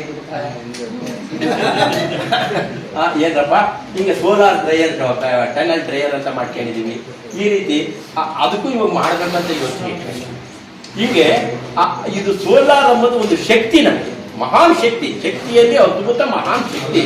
ಇದನ್ನ ನಾವು ಒಂದು ಪ್ಲಾನ್ ಮಾಡ್ಬೇಕಾದ್ರೆ, ಒಂದು ಮನೆ ಕಟ್ಟಬೇಕಾದ್ರೆ 2 ವಿಷಯಗಳನ್ನ ಗಮನಿಸಬೇಕು. ಸೋಲಾರ್, ಒಂದು ರೂಟ್ ವಾಟ್. ಈ ಒಂದು ಮಳೆ ನೀರು ನಮ್ಮ ಮನೆ ಮೇಲೆ ಎಷ್ಟು ಬೀಳುತ್ತೆ? 1 ವರ್ಷಕ್ಕೆ 1 ಎಕರೆಗೆ 30 ಲಕ್ಷ ಲೀಟರ್ ನೀರು ನಮ್ಮ ಏರಿಯಾದಲ್ಲಿ ಬೀಳ್ತಾ ಇದೆ. 30 ಲಕ್ಷ ಲೀಟರ್ ನಮ್ಮ ಏರಿಯಾದಲ್ಲಿ ಬೀಳ್ತಾ ಇದೆ. ನಮ್ಮ ಮನೆಯಲ್ಲಿ ಬಿದ್ದದ್ದು ಅಲ್ಲಾಡಿಗೆ ಮುಖಾಂತರ ಕಡಿಗೆ ಹೋಗ್ತಾ ಇದೆ. ಅಮೃತತ್ವ ಸಮಾನವಾಗಿರ್ತಕ್ಕಂಥ ಗಂಗಮ್ಮನ್ನ ಅದಕ್ಕೆ ಶಿವನ್ ತಲೆ ಮೇಲೆ ಇಟ್ಬಿಡಲ್ಲ. ನಿಮ್ಮ ತಲೆ ಮೇಲೆ ಅದು ಬರಲ್ಲ. ಅದನ್ನ ಮೊದಲು ಹೇಳ್ತಾರೆ. ಗಂಗಾ ಸರ್ವ ಪಾಪ ನಿವಾರಣಿ ಸರ್ವ ರೋಗ ನಿವಾರಣಿ ಅಂತ ಹೇಳ್ತೀವಿ, ಅಂತೀವಿ ಇಲ್ಲ. ಅಯ್ಯಮ್ಮನ ಹಿಡಿದಿಟ್ಟಮ್ಮಕ್ಕೆ ಒಂದು ವ್ಯವಸ್ಥೆ ಮಾಡ್ತೀವಿ. ಒಂದನೇ ಪ್ಲಾನ್ ಗಂಗಮ್ಮ ಏನಮ್ಮ, ಆಮೇಲೆ ಸೋಲಾರ್ ಶಕ್ತಿ. ಈ ಸೋಲಾರ್ ಶಕ್ತಿ ಇದ್ಬಿಟ್ರೆ ನಿಮ್ಮನೆಗೆ ಕರ್ರಮ್ಮವು ಫ್ಯಾನ್ಗಳು ಎಲ್ಲವೂ ಚಿಂತೆನೇ ಇಲ್ಲಲ್ಲ. ಚಿಂತೆ ರಹಿತರಾಗಬೇಕು, ಶಾಂತ ಮೂರ್ತಿಗಳಾಗಬೇಕು ನೀವೆಲ್ಲ ಅಂತಂದ್ರೆ ಮೇಯ್ನು ಯಾರು ಹೇಳಿದ್ದು ಕೇಳಲ್ಲ ತಾಯಿ, ನೀವ್ ಹೇಳಿದ್ದು ಕೇಳ್ತಾರೆ. ಸ್ವಲ್ಪ ಏನೇನೋ ಕಿವಿ ಹಿಡ್ತೀವಿ, ನಮಗೆ ಸೋಲಾರ್ ಎನರ್ಜಿ ಹಾಕಿಸ್ಲೇಬೇಕು, ಮಾಡ್ಲೇಬೇಕು. ನಾನ್ ಜೊತೆಗೆ ಇದ್ದೀನಿ, ನನಗೆ ಒಡವೆ ತರಬೇಡ, ಆ ಒಡವೆ ಸಾಕು, ಬೆಳಕಿನ ಒಡವೆ ಅಂತ ಹೇಳ್ಬಿಟ್ಟು ನೀವು ಸ್ವಲ್ಪ ಇಂಥ ಒಳ್ಳೆ ತಲೆ ಕೆಡಿಸ್ಬೇಕು. ಯಾವ್ಯಾವ ತಲೆ ಕೆಡಿಸ್ತೀನಿ, ಇಂಥವ್ ಯಾಕೆ ಕೆಡಿಸ್ಬಾರ್ದು? ಈ ರೀತಿ ತಲೆ ಕೆಡಿಸಿ ಸೋಲಾರ್ ಎನರ್ಜಿ ಮಹಾನ್ ಶಕ್ತಿ. ನಮಗೂ ಆಗಲ್ಲ ಬಿಡಪ್ಪ, ಇದು ನಮ್ಮ ಕೈಲಿ ಎಟಗದು ಉಂಟೆ ಆಗೋದಿಲ್ಲ ಅಂದ್ಕೊಂಡು ಕೈ ಬಿಟ್ಬಿಟ್ಟಿದ್ದೀವಿ ನಾವು. ಇವು ಭಟ್ರು ಬಿಡಲಿಲ್ಲ, ಅವ್ರು ಬಂದ್ರು ಹೋದ್ರು ಬಂದ್ರು ಹೋದ್ರು, ಅದು ಹಾಗೇ ಮತ್ತೆ ಸಂಕಲ್ಪ ಗಟ್ಟಿದ್ರೆ ಪರಮಾತ್ಮ ಎಲ್ಲೆಲ್ಲ ಜೋಡಿಸ್ತಾನೆ. ಇವತ್ತಿನ ಕಾಲದಾಗೆ ನಾವು ಒಂದ್ ಹೆಜ್ಜೆ ಇಟ್ರೆ ಪರಮಾತ್ಮ 10 ಹೆಜ್ಜೆ ಬರ್ತಾನೆ. ಇವತ್ತಿನ ಕಾಲದ ಪರಮಾತ್ಮ ಯಾರು? ಇವತ್ತು ಇಲಾಖೆಗಳು, ಸರ್ಕಾರ ವ್ಯವಸ್ಥೆಗಳು, ಇವೇ ನಮ್ಮ ಪರಮಾತ್ಮ. ಅವರೆಲ್ಲ ನಮ್ಗೆ ಸಹಕಾರ ಮಾಡ್ತಾನೆ ಇಲ್ಲ. ಕಣ್ಣಿಗೆ ಕಾಣುತ್ತೆ ಅವ್ರನ್ನ ನಂಬ್ಬಿಡ್ತೀವಿ ನಾವು. ಇವೆಲ್ಲ ಕಣ್ಣಿಗೆ ಕಾಣ್ತಾವಲ್ರಿ, ನಮ್ಗೆ ಸಹಕಾರ ಮಾಡ್ತವೆ. ಅವನ್ನೆಲ್ಲ ಪಡಿ ಹೇಗಾದ್ರೆ ತಪಸ್ ಮಾಡಬೇಕು, ಸ್ವಲ್ಪ ಅಂದಾಡಬೇಕು, ತಿಳ್ಕೋಬೇಕು, ಜ್ಞಾನಿಗಳಾಗಬೇಕು. ಈ ರೀತಿ ಸ್ವಲ್ಪ ಆ ಕಡೆಗೆ ವಾಲಿ ಮತ್ತು ಸಂಕಲ್ಪ ಮಾಡಿ. ಸಂಕಲ್ಪ ಗಟ್ಟಿ ಇದ್ರೆ ಅದು ಸಿದ್ಧಿಸ್ತದೆ, ಯೋಗ್ಯವಾದ್ರದ್ದು ಬಂದೇ ಬರ್ತದೆ. ಒಂದು ಸತ್ಸಂಕಲ್ಪಕ್ಕೆ 1000 ನೆಗೆಟಿವ್ ಸಂಕಲ್ಪಗಳನ್ನ ಹತ್ತಿಕ್ಕುವ ಶಕ್ತಿ ಇದೆ. ಸತ್ಸಂಕಲ್ಪ ಆಗಬೇಕು. ಸತ್ಸಂಗತ್ವೇ ನಿಸ್ಸಂಗತ್ವಂ, ನಿಸ್ಸಂಗತ್ವೇ ನಿರ್ಮೋಹತ್ವಂ, ನಿರ್ಮೋಹತ್ವೇ ನಿಶ್ಚಲ ತತ್ವಂ, ನಿಶ್ಚಲ ತತ್ವೇ ಜೀವನ್ ಮುಕ್ತಿ. ಆ ನಿಶ್ಚಲ ತತ್ವಕ್ಕೆ, ಈ ಮಹಾನ್ ಶಕ್ತಿಗೆ ಯಾಕೆ ಆರಾಧಕರಾಗಬಾರ್ದು, ನೀವು ಪಡೀಲಿಕ್ಕೆ ನಿಲ್ಲಬಾರ್ದು? ಈ ರೀತಿ ನಮ್ಮ ಸೋಲಾರ್ ಎನರ್ಜಿ ಬೇರೆ ಬೇರೆ ಬೇರೆ ಬೇರೆ ರೂಪದಲ್ಲಿ ಓಡ್ತಾ ಇದೆ. ನಾವು ಈಗ ಮನಸ್ಸು ಹೆಂಗೆ ಚಂಚಲನೋ ಹಂಗೆ ಅದು ನಮ್ಮ ಹೃದಯಕ್ಕೆ ಬಂದ್ಬಿಟ್ಟತೆ, ಕಲಕ್ತಾ ಇದೆ. ಕಡದಾಗೆಲ್ಲ ಬೆಣ್ಣೆ ಬರೋದು, ಬೆಣ್ಣೆ ಬಂದ್ಮೇಲೆ ಕಡಿಬಾರ್ದು, ಕಡಿಗೋಗ್ಬಿಡ್ತದೆ. ಹಂಗೆ ನಿಮಗೆ ಕಡಿಬೇಕು, ಅದು ಬರಬೇಕು. ನಿಮ್ಮ ಮನೆಗಳಲ್ಲಿ ಸೋಲಾರ್ ಸೋಲಾರ್ ಅನ್ನಂಗೆ ಆಗಬೇಕು. ನೀವೆಲ್ಲರೂ ಇಷ್ಟಕ್ಕೂ ಸರ್ ಅವರು ನನಗೆ 1 ಗಂಟೆ ಟೈಮ್ ಕೊಟ್ಟಿದ್ರೆ ಆಯ್ತಾ?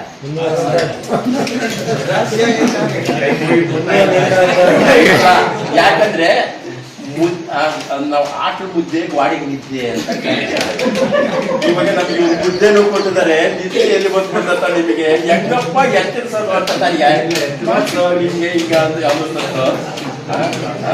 ಏನ ಖುಷಿ ಖುಷಿಯಾಗಿ ಎಲ್ಲರ ಮಕ್ಕಳು ಖುಷಿ ತುಂಬಿದ ಒಂದು ಉತ್ಸಾಹದ ಕಣ್ಣುಗಳನ್ನ ನೋಡ್ತಾ ಇದ್ದೀನಿ. ಭೂಮಿಯಲ್ಲಿ ಬೀಜ ಮಳೆ ಬಂದು ಟಮಟೆಗಳಿಲ್ಲ, ಫಲಮಾಗುವೊಂದು ತುತ್ತರಿಯ ದನಿ ಇಲ್ಲ, ಬೆಳಕೀವ ಸೂರ್ಯ ಚಂದ್ರನ ಸದ್ದು ಗದ್ದಲವಿಲ್ಲ, ಬಲಿ ನಿನ್ನ ತುಟಿಗಳನ್ನು ಮಂಕುತಿಮ್ಮ ಅಂತ ಹೇಳಿದ್ದಾರೆ. ಈ ಸೋಲಾರ್ ಶಕ್ತಿ ಮಹಾನ್ ಶಕ್ತಿ, ಇದನ್ನ ನಿಮ್ಮ ಮನೆಗಳಲ್ಲಿ ರಾರಾಜಿಸಲಿ ಅಂತ ಅಂದ್ಕೊಳ್ತಾ ನನ್ನ ಮಾತುಗಳಿಗೆ ಮಂಗಳ ಆಡ್ತಾ ಇದ್ದೀನಿ ಎಲ್ಲರೂ.